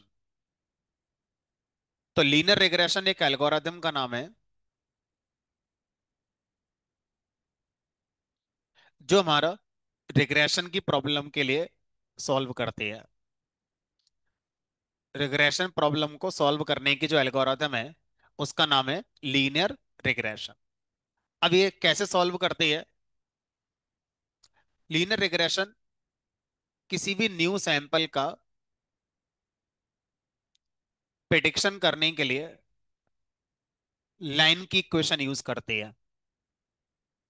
Equation of line, बताओ कभी 8th 9th क्लास में पढ़ी होगी लाइन की इक्वेशन क्या होती है, एम एक्स प्लस सी। तो यहां पर लिख देते हैं एम एक्स प्लस सी।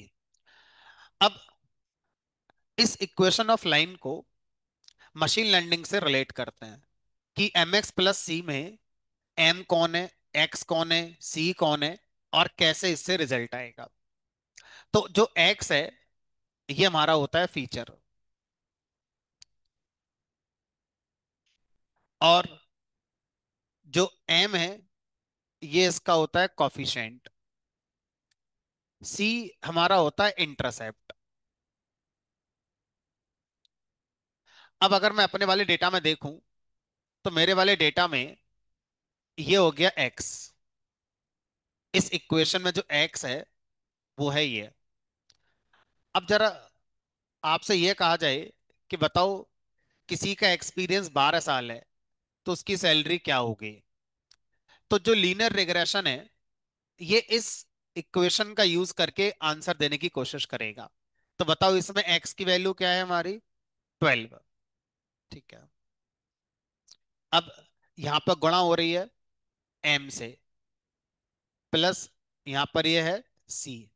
तो अब ये बताओ कि एम और सी की वैल्यू कहां से आएगी। अगर एम और सी की वैल्यू मुझे पता चल जाए तो मैं खुद ही निकाल दूंगा सैलरी। अब एम और सी की वैल्यू को लर्न किया जाता है फ्रॉम एग्जिस्टिंग डेटा।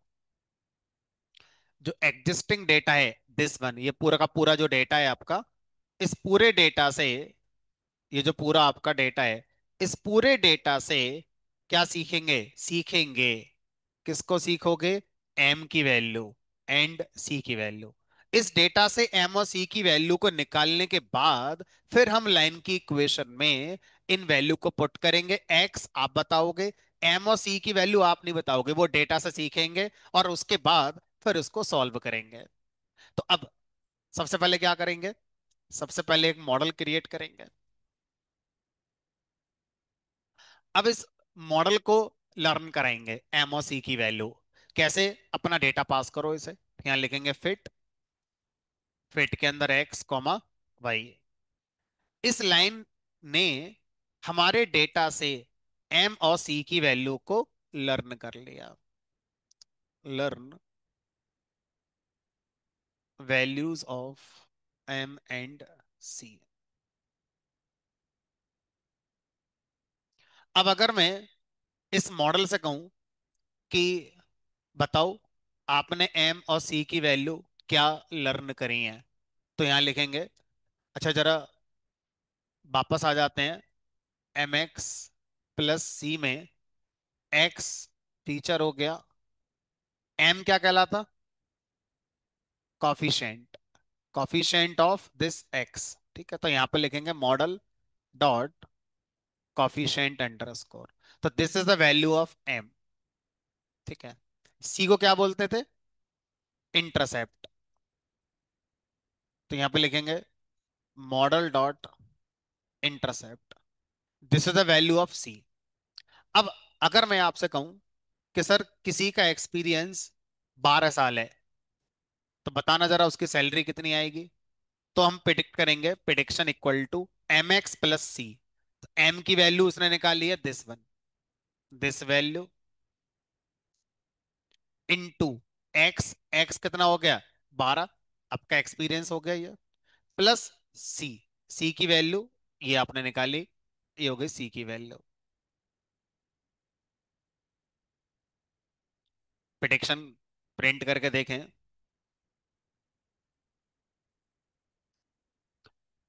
तो अगर 12 साल एक्सपीरियंस किसी का है तो उसकी सैलरी आएगी 1,39,191। और सर अगर कोई फ्रेशर है तो एक्सपीरियंस कितना है, 0, तो 25,792 अराउंड उसकी सैलरी प्रिडिक्ट हो रही है। और अगर किसी का एक्सपीरियंस 15 साल है तो 1,67,000 उसकी सैलरी आएगी based on your data set. इस डेटा से जो हमारा पैटर्न निकला है, पैटर्न निकला है का मतलब है एम और सी की वैल्यू निकली है, उसके हिसाब से मॉडल का जो प्रिडिक्शन आ रहा है वो हमारा अलग अलग एक्सपीरियंस पर अलग अलग हमारा यहाँ पर आ रहा है। हाँ, अब बात आती है कॉफिशिएंट का मतलब क्या है और इंटरसेप्ट का मतलब, दोनों की मतलब है, दोनों को समझना है, दोनों का मीनिंग क्या है। तो कॉफिशिएंट को समझाने के लिए या इंटरसेप्ट को समझाने के लिए मुझे पहले आपको एक क्वेश्चन और देना होगा कि सर सपोज करो अगर मेरे डेटा में फीचर एक से ज्यादा होता, एग्जाम्पल के तौर पर अगर मैं आपसे कहूं ये वाला,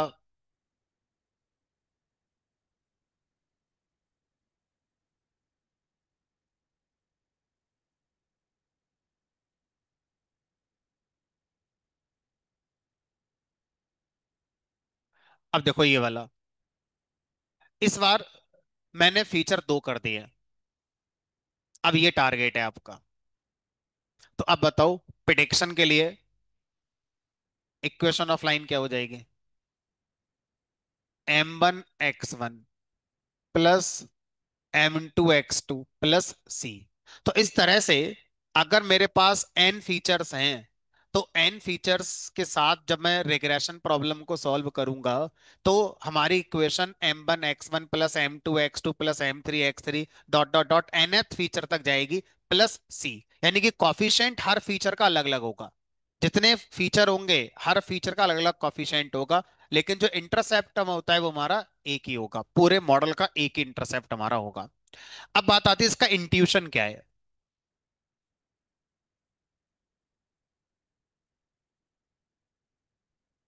कि ये सब होता क्या है, कॉफिशिएंट्स मतलब क्या कहना चाह रहे हैं, कॉफिशिएंट वैल्यू इतनी आ गई या आ गई, इसका क्या मतलब है। तो इसको एक एनालॉजी से समझते हैं और समझ में आ जाता है, कोई दिक्कत वाली बात नहीं है। एनालॉजी का मतलब होता है रियल लाइफ में सिमिलर एग्जाम्पल, उसको एनालॉजी कहते हैं, समझने में कॉन्सेप्ट आसान हो जाता है। मान लीजिए आप किसी रेस्टोरेंट में खाना खाने गए। अब रेस्टोरेंट में जब आपने खाना खाया, तो आपने अपना जो ऑर्डर है उसमें क्या क्या दिया। आपने उसमें एक दाल मखनी दी, उसमें आपने एक मिक्स वेज दी, उसमें आपने नान, उसके बाद यहाँ पर मान लीजिए रसगुल्ला और पानी की बोतल, आपने ये ऑर्डर करा। ठीक है। अब आपका जो बिल बनकर आएगा वो इससे डिसाइड होगा कि आपने क्या क्या ऑर्डर करा था और कितना कितना ऑर्डर किया था। तो अब आपने क्या क्या ऑर्डर करा था जरा वो देखते हैं। आपने 2 प्लेट दाल मखनी ऑर्डर करी थी, 3 प्लेट मिक्स वेज था, 20 नान थे, 30 रसगुल्ले थे और 2 पानी की बोतल थी। ठीक है। अब अगर आपसे कहा जाए कि मेरा बिल निकालो, तो बिल कैसे निकलेगा, दाल मखनी कितनी खाई गुणा उसका प्राइस क्या था, यही तो आएगा उसका प्राइस। यानी कि ये क्वांटिटी हो गई और ये क्या हो गया आपका प्राइस। मैं कुछ लिख नहीं रहा, अपना कॉमन सेंस लगाओ और मुझे बस ये बताओ कि आपका बिल बनाने में कौन सा फैक्टर ज्यादा इंपैक्ट कर रहा होगा। बिल बिल आपका 5,000 आया मान लो, या 6,000 आया, 10,000 आया, तो कौन सा फैक्टर ज्यादा हमारा इंपैक्ट कर रहा है बिल के लिए, कि अगर वो नहीं होता तो बिल कम हो जाता। किसकी किसकी क्वांटिटी, क्वांटिटी माने पानी की बोतल 2 से 5 कर दी, कितना फर्क डालेगा बिल में आपका। पानी की बोतल 2 से अगर 5 कर दूं तो बिल बहुत फर्क पड़ जाएगा बिल में। फिर किसकी क्वांटिटी, सर वो तो प्राइस बताओ पहले, कितने कितने का है तब बताएंगे। बस इसी को बोलते हैं कॉफिशिएंट। ये है फीचर और ये है फीचर की वैल्यू। अब मैं बिल निकालने का आपको इक्वेशन लिख कर दिखाता हूं। Bill is equal to m1x1 +m2x2 +m3x3 +m4x4, 1 2 3 4 5 है, 1 2 3, m4x4, m5x5 +c। चलो, x1 हो गई आपकी दाल मखनी। अब दाल मखनी की वैल्यू कितनी है, क्वांटिटी कितनी है, 2। उसका कॉफिशिएंट कितना है, मतलब वो कितना इंपैक्ट डालेगा बिल में। कॉफिशिएंट क्या बताता है, कोई भी फीचर हमारे टारगेट को बनाने में कितना इंपैक्ट डालेगा। हमने कहा दाल मखनी का प्राइस है मान लो 300 रुपये, तो यहाँ पे 300 से गुणा कर दो, plus X two mix veg कितने लिया आपने, 3 प्लेट, गुणा कॉफिशिएंट क्या है इसका, हमने कहा 200 रुपये। इसका मतलब इसका इंपैक्ट कंपेयर टू दाल मखनी थोड़ा कम पड़ेगा, कॉफिशिएंट इसका थोड़ा सा कम आ रहा है, प्लस x3। x3 हो गया आपका नान, नान कितने खाए आपने, 20, गुणा। अब ये कितने का है, हमने कहा 50 रुपए का एक है, 50 × 20, प्लस रसगुल्ले, रसगुल्ला कितने का था, हमने कहा 15 रुपए का एक था, कितने खाए, 30, प्लस पानी की बोतल कितने की थी, 15 रुपए की, कितने ली, दो, प्लस जीएसटी, जीएसटी लगाओगे, तो जो सी है, it is like your GST, तो जीएसटी आपका लग गया 5% पूरे डेटा पर। ठीक है, तो अब यहां पर आपका जो बिल बनकर आया, इस तरह से ही आपका क्या हो गया, प्रिडिक्शन हो गया बिल का। ठीक है, तो कॉफिशिएंट क्या बताता है किसी भी फीचर का, कि उस फीचर की क्या इंपॉर्टेंस होगी आउटपुट को कंप्यूट करने में। अगर, इमेजिन करो, अगर मैं आपसे कह दूं कि ऑफर चल रहा है, रसगुल्ला फ्री, तो कितने भी खाओ, कॉफिशिएंट कितना होगा रसगुल्ले का, 0, तो क्या ये इंपैक्ट डालेगा टारगेट में अब कुछ।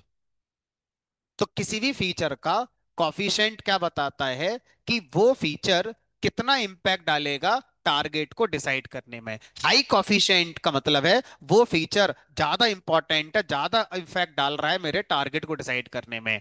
और अगर वो फीचर की वैल्यू 0 की तरफ आ रही है, तो इसका मतलब क्या हो गया, हमारा वो फीचर हमारा लेस इंपॉर्टेंट होता है।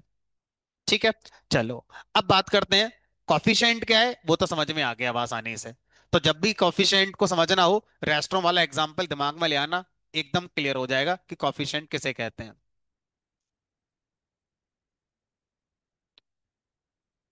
वो, अब वो अभी अगला फैक्टर है कि निकाला कैसे। ये तो चलो, हम कॉफिशिएंट कैसे निकालेंगे, सोचो, कॉफिशिएंट कैसे निकालोगे, दाल मखनी में क्या क्या पड़ा हुआ है ना, उसको कितना फ्यूल लगा, ये सब मिलाकर ही तो कॉफिशिएंट निकलेगा दाल मखनी का। तो ऐसे ही हमारे डेटा में हर फीचर और कोफिशिएंट निकालते कैसे हैं, उसका एक मैथमेटिकल फार्मूला होता है, अभी पढ़ाएंगे आपको वो फार्मूला में मैथमेटिकल कैसे हमारे डेटा का निकाला गया। एक इंट्यूशन क्या है, वो मैंने आपको दे दी, इंट्यूशन कैसे निकाला जाता है। चलो अब बात करते हैं, सर ये जो सी होता है वो क्या होता है। अच्छा, कभी आपने सोचा है कि y = mx + c को लाइन की इक्वेशन क्यों कहते हैं। रटी हुई तो हमने सबने है, लेकिन कभी क्वेश्चन नहीं पूछा कि इसको लाइन की इक्वेशन क्यों कहते हैं। वाई,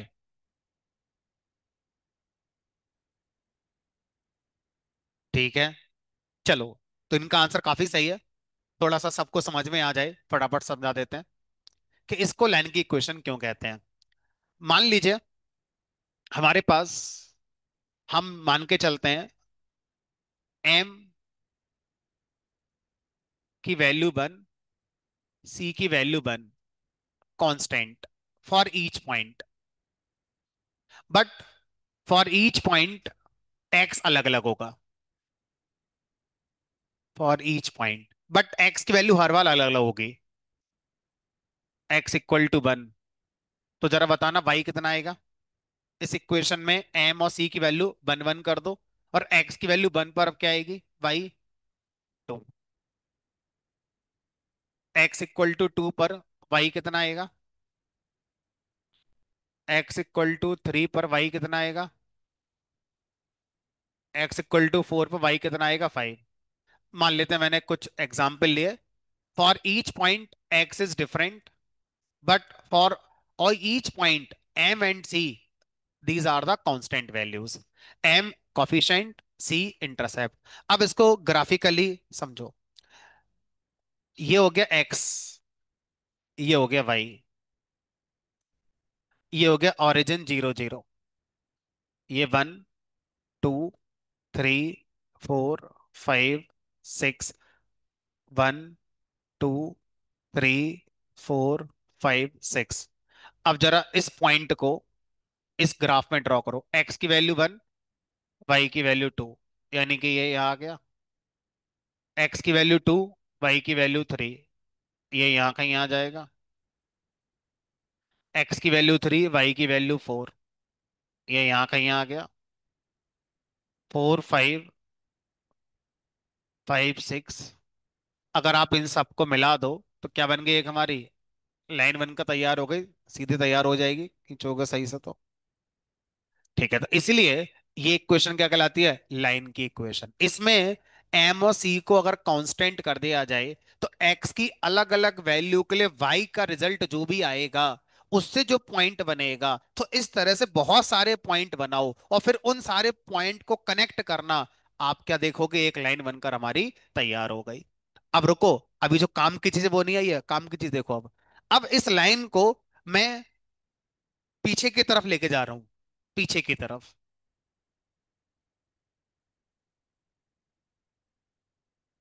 ठीक है, इस लाइन को आप और आगे लेके जा सकते हो। तो अब सोचो, मेरे पास गिवन था बस 4 तक। अगर मैं आपसे कहूं एक्स 6 है, तो बताओ वाई क्या होगा। तो आप इस लाइन के पैटर्न को अगर इसी तरह से आगे बढ़ाएं, तो आपको एक्स की हर वैल्यू के लिए क्या मिलना शुरू हो जाएगा, वाई मिलना शुरू हो जाएगा। ये इसका इंट्यूशन है लाइन की इक्वेशन का। एक्स कितना भी सोच लो, एक्स कितना भी सोच, अब सोचो एक्स 0, बताओ वाई कितना हो गया मेरा, 1 हो गया होगा।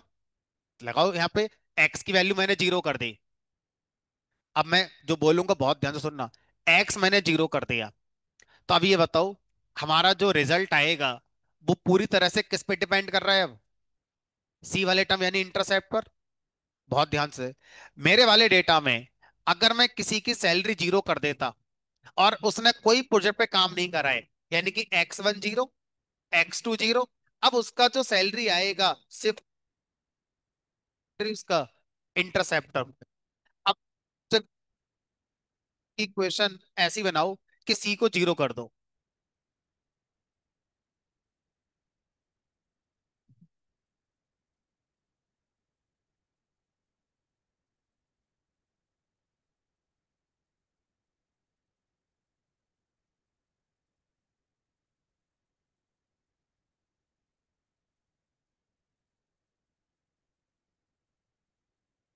चलो, अब अगर आपसे कहा जाए सी 0 कर दो, तो इसका मतलब जो लाइन है वो अब शायद ऐसे जाएगी।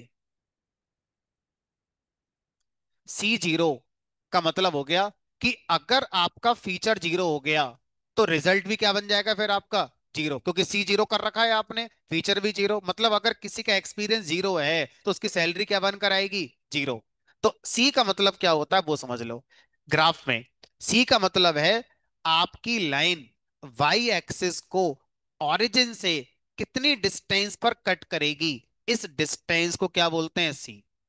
तो जो सी है जिसको हम इंटरसेप्ट कहते हैं, इंटरसेप्ट का मतलब होता है आपकी लाइन वाई एक्सिस को ओरिजिन से कितनी दूरी पे मिल रही है, उस दूरी को क्या बोलते हैं, सी, या हमारा इंटरसेप्ट कहते हैं।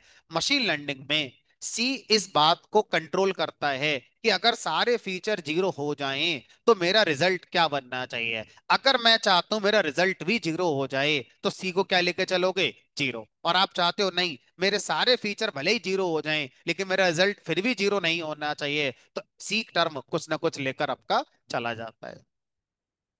समझ में आते का नहीं, जो हमारा लीनियर इक्वेशन है लाइन की, कैसे काम करती है। तो जब लाइन की इक्वेशन सिंगल फीचर पर चलती है, तो वो हमारी इस तरह से लिखी जाएगी, एम एक्स प्लस सी। इसको बोलते हैं सिंपल रिग्रेशन, सिंपल रिग्रेशन।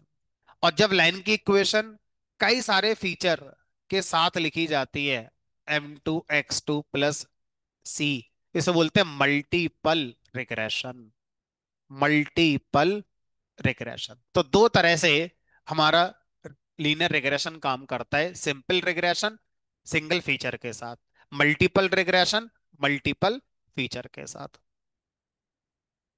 अब मैं मशीन लर्निंग में कॉफिशेंट लेके नहीं चलना चाहता।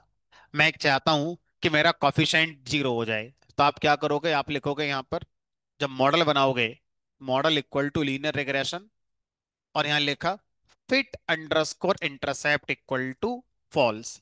मतलब मैं चाहता हूं एक ऐसी लाइन की इक्वेशन फिट करी जाए जो ओरिजिन से पास हो, उसका कोई इंटरसेप्ट होना ही नहीं चाहिए। अब देखो, model dot fit X comma Y, model dot coefficient, ये आ गया, मॉडल डॉट इंटरसेप्ट 0। अब सोचो अगर किसी का एक्सपीरियंस 0 हो गया, तो आपका रिजल्ट भी क्या आ जाएगा, 0 आ जाएगा। Experience 0, prediction is equal to ये हो गया M into experience plus C. अब इंटरसेप्ट भी कितना है हमारा, 0। तो अब प्रिडिक्शन कितना आ गया, 0 आ गया। तो अगर आप चाहते हैं कि आपकी कंपनी फ्रेशर को सैलरी ना दे, तो अपनी कंपनी में सैलरी प्रिडिक्शन का जो मशीन लर्निंग मॉडल बनाओगे वो इंटरसेप्ट 0 करके बनाना, क्योंकि आप चाहते हो कि फ्रेशर को सैलरी मिलनी नहीं चाहिए, जबकि रियल लाइफ में ऐसा कभी होगा नहीं। तो उसके लिए हमेशा क्या लेकर चलोगे, इंटरसेप्ट हम अपना साथ में लेकर चल रहे होगे। बहुत रेयर होता है कि आप इंटरसेप्ट को 0 लेकर चल रहे होते, बहुत रेयर होता है।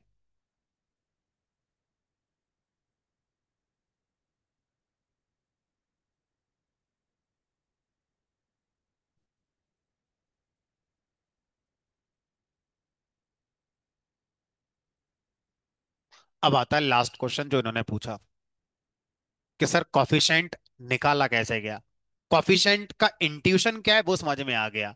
Coefficient of a feature controls impact of that feature to decide the target. ये तो इंट्यूशन समझ में आ गया, ठीक है, लेकिन वो निकला कैसे ये नहीं समझ में आया। कि वो वैल्यू जो आई है ये आई कैसे है, यही क्यों आई। यहां पर जो पहले वैल्यू आई थी, ये वाली, ये यही क्यों आई थी। इंटरसेप्ट यही कैसे निकाला गया, कुछ और कैसे नहीं आया। चलो, तो इसके पीछे स्टैटिस्टिक्स का कॉन्सेप्ट चलता है। ऑलरेडी मैंने आपको स्टैटिस्टिक्स पढ़ा रखी है, तो बहुत ज्यादा दिक्कत नहीं होगी आपको समझाने में। मैं फटाफट उसको कैलकुलेट करके दिखा देता हूँ कैसे इस काम को किया जाता है। तो मैं कॉफिशिएंट निकाल कर दिखा रहा हूँ छोटे वाले डेटा का। छोटा डेटा मैं इसलिए ले रहा हूँ ताकि कंप्यूटेशन मुझे बहुत ज्यादा ना करनी पड़े, मैं आसानी से आपको समझा पाऊँ, क्रॉस चेक करा पाऊँ। सिंगल फीचर का जो मेरा डेटा है मैं उसको लेकर चल रहा हूँ।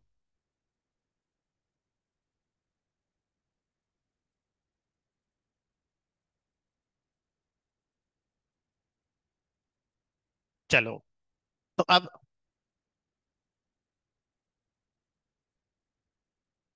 Computation of coefficient and intercept.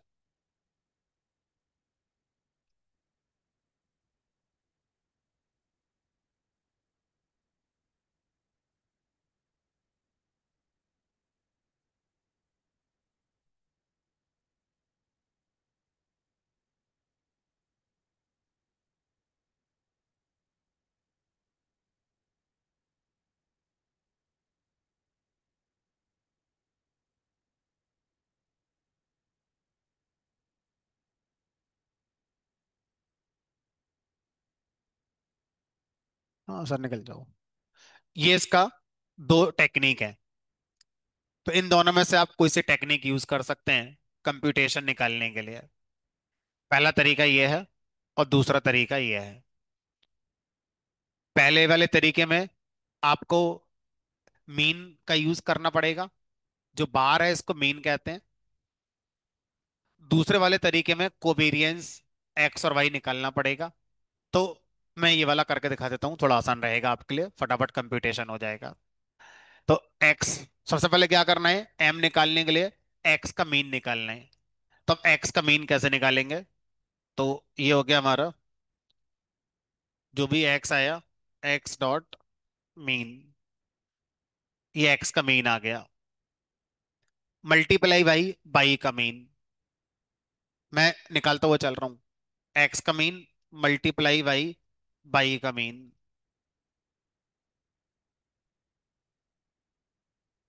Minus minus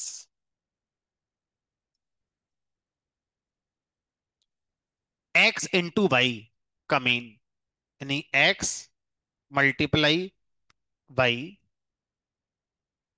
और इनका मीन, तो np dot mean.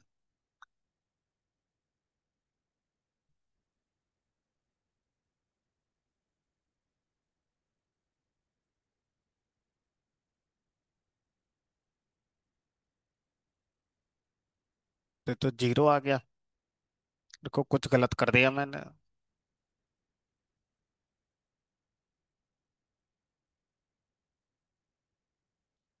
x into by, सही है, जीरो तो नहीं आया।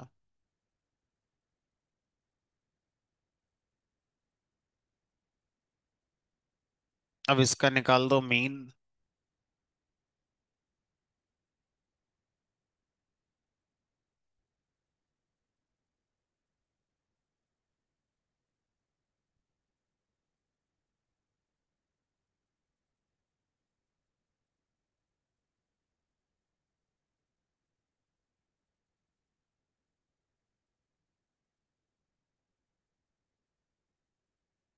ठीक है, तो ये ऊपर वाला टर्म आ गया, डिवाइडेड बाई,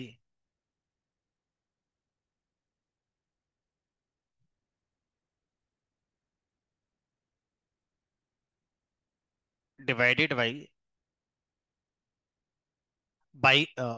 एक्स मीन का स्क्वायर, एक्स डॉट मीन का स्क्वायर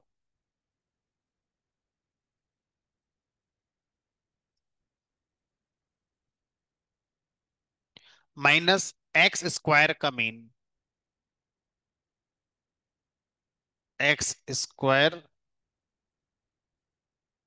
का मीन।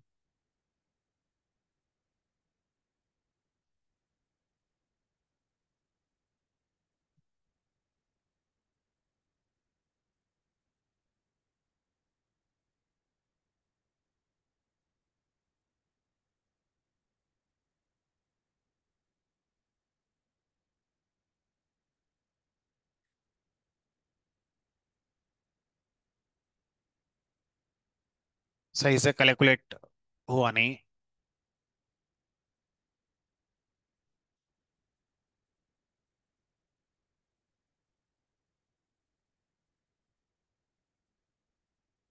एक्स मीन का स्क्वायर, ये पूरा एरे क्यों बनकर आ रहा है?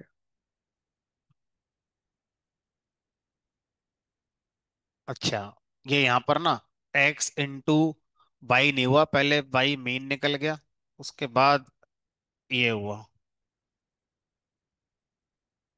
हाँ,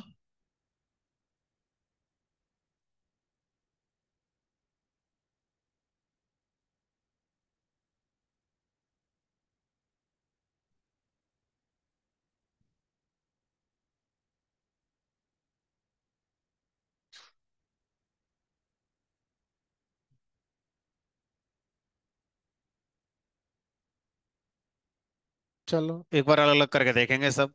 हमने एक में कर दिया तो मुझे लग रहा कंट्रोल हुआ नहीं। एक्स डॉट मीन, सब ना सिंगल सिंगल वैल्यू आनी चाहिए। ठीक है, फिर वाई मीन टाइम ज्यादा लग गया कम की जगह। चलो, करके तो दिखाना ही है। ठीक है, एक्स मीन आ गया, वाई मीन आ गया, X into Y, X into Y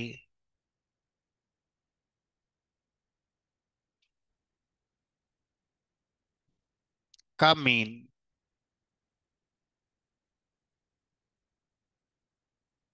इसको ऐसे लिखेंगे।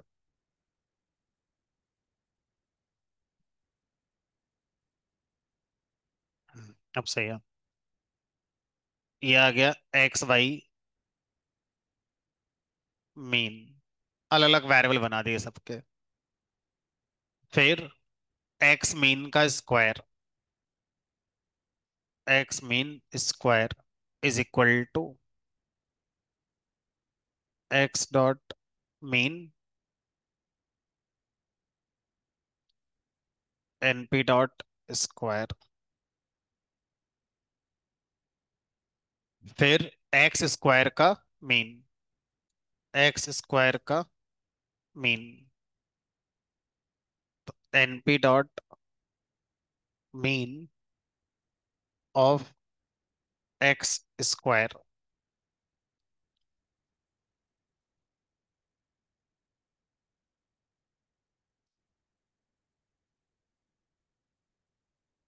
अब फार्मूला वैल्यू रख दो, तो X mean into Y mean minus X Y mean, ये एक आ गया। पहले देख लो ये कितना आ रहा है, अरे तो जीरो आ रहा है, कुछ गलत तो हो ही रहा है, जीरो तो नहीं आना। अच्छा रुको रुको रुको, मैंने जो ये बनाया है ना, एक्स और वाई, यहाँ से आ गया, ये एक्स आ गया।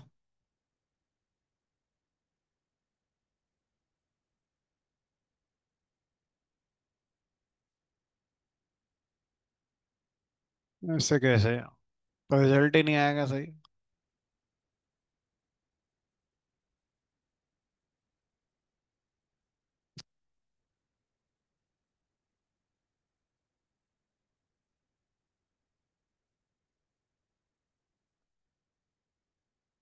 मुझे जो लग रहा है ना वो ये लग रहा है कि एक्स यहाँ पे 2D एरे है, हमें इसको 1D एरे में एक बार लाना चाहिए पहले।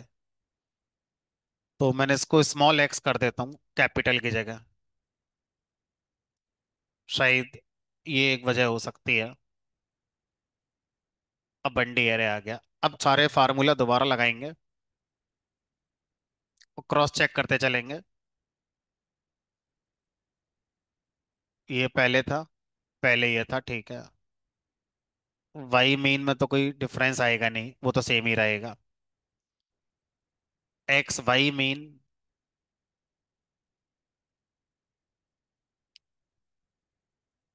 फार्मूला चेक करें एक बार।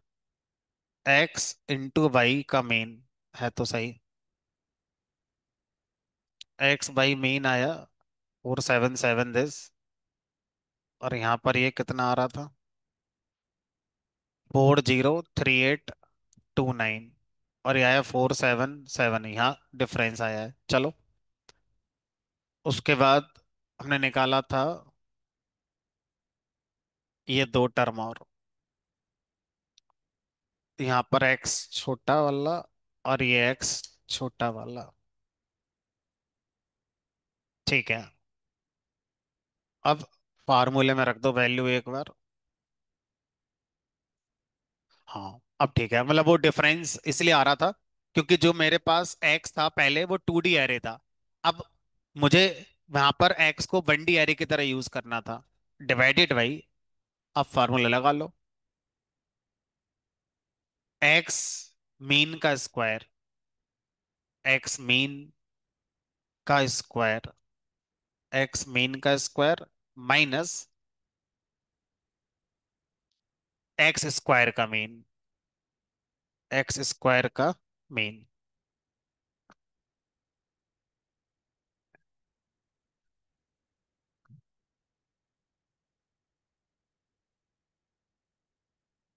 आ गया 9 4 4 9।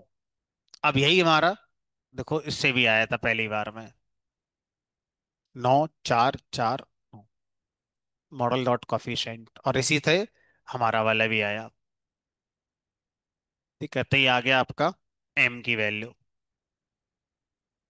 अब सी की वैल्यू निकालनी है, तो सी की वैल्यू निकालेंगे by mean minus M into X का मीन, सी की वैल्यू आ गई, कितनी आई, 25,792,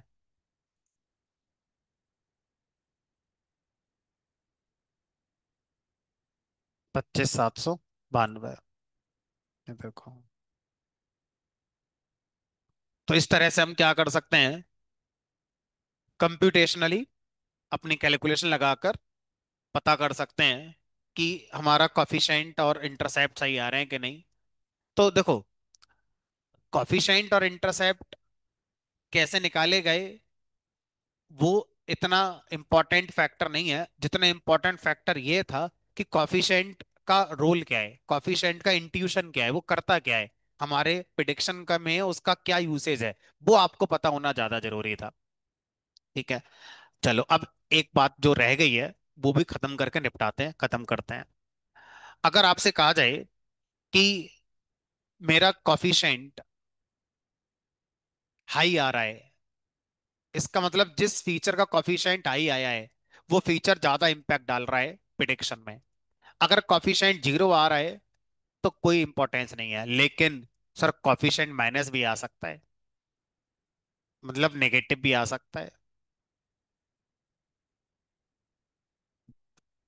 ठीक है, नेगेटिव में हाई आ रहा है, तो इसका मतलब क्या है, फिर से ये कॉफिशिएंट में इंपैक्ट डाल रहा है। अब समझना, अगर पॉजिटिव कॉफिशिएंट आया है तो फीचर के बढ़ने से, फीचर दो है, तीन है, चार है, फीचर जैसे जैसे बढ़ेगा टारगेट बढ़ेगा। लेकिन अगर कॉफिशिएंट माइनस में आया है तो फीचर बढ़ेगा तो टारगेट घटेगा, फीचर घटेगा तो टारगेट बढ़ेगा, यानी कि इनवर्सली प्रोपोर्शन हमारा हो जाता है। ठीक है, कॉफिशिएंट बढ़ रहा है, बिल बढ़ेगा, इन टारगेट बढ़ेगा पॉजिटिव वैल्यू आने पर। कॉफिशिएंट नेगेटिव आने पर इसका लॉ अपोजिट है। ठीक है, पढ़ा था स्टैट्स में अंदर, पॉजिटिव कोरिलेशन नेगेटिव कोरिलेशन पढ़ाए थे, वही कहानी है। ठीक है, पॉजिटिव कोरिलेशन और नेगेटिव कोरिलेशन वाली।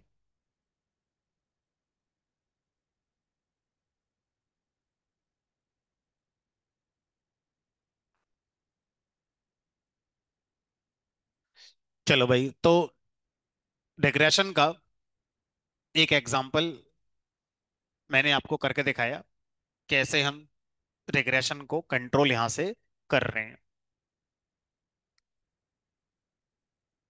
अब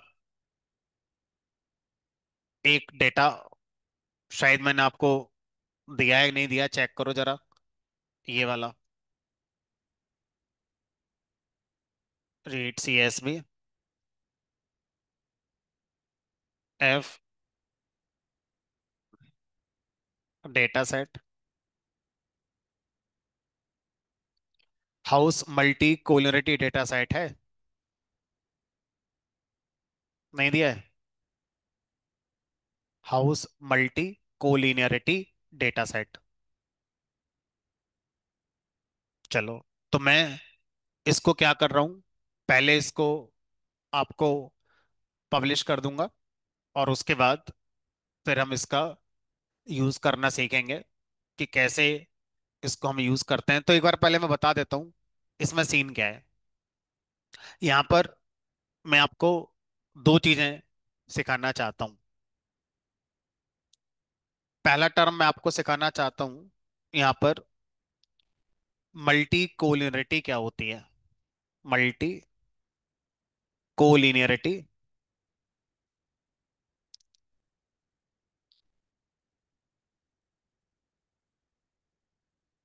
क्या होती है। अगर आप ध्यान से देखो, एक छोटा सा एग्जांपल मैं लेता हूँ समझाने के लिए।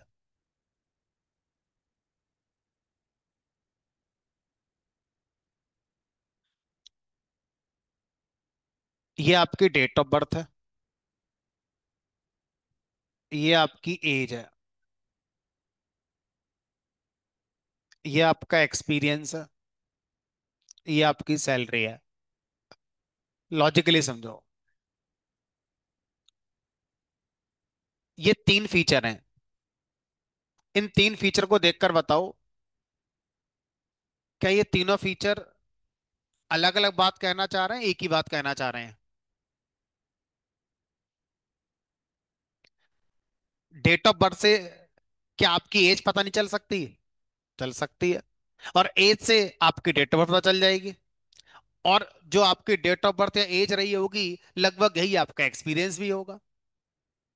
मोर और लेस एक्सपीरियंस आपका इस हिसाब से पता चलेगा, भाई आप 50 साल के हो, आपका एक्सपीरियंस ज्यादा हो गया, आप 30 साल को, आपका एक्सपीरियंस कम होगा। तो अब मल्टी कोलिनिटी ये कहती है कि अगर आपके डेटा सेट में ऐसे फीचर्स हैं जो एक ही बात कहना चाह रहे हैं, कोई डिफरेंस नहीं है दोनों में, एक ही बात ये कहना चाह रहे हैं, तो ऐसे में से किसी एक फीचर को लेके चलना चाहिए, और बाकी जितने भी कोलिनियर फीचर्स हैं उनको हटा देना चाहिए, तब आपका मॉडल अच्छा बनता है। तो अगर आप रिग्रेशन का मॉडल बना रहे हो और रिग्रेशन के मॉडल में मल्टी कोलिनियरिटी फीचर्स में है, तो वो मॉडल अच्छा नहीं माना जाता। तो आपको क्या करना होता है, आपको मल्टी कोलिनियरिटी मॉडल में आपको अपना लेके चलना चाहिए ये वाला। ठीक है, अब मैं एक चीज बताना आपको भूल गया, जो मुझे बतानी है अब, कि जब आपने रिग्रेशन का मॉडल ये वाला ट्रेन किया था,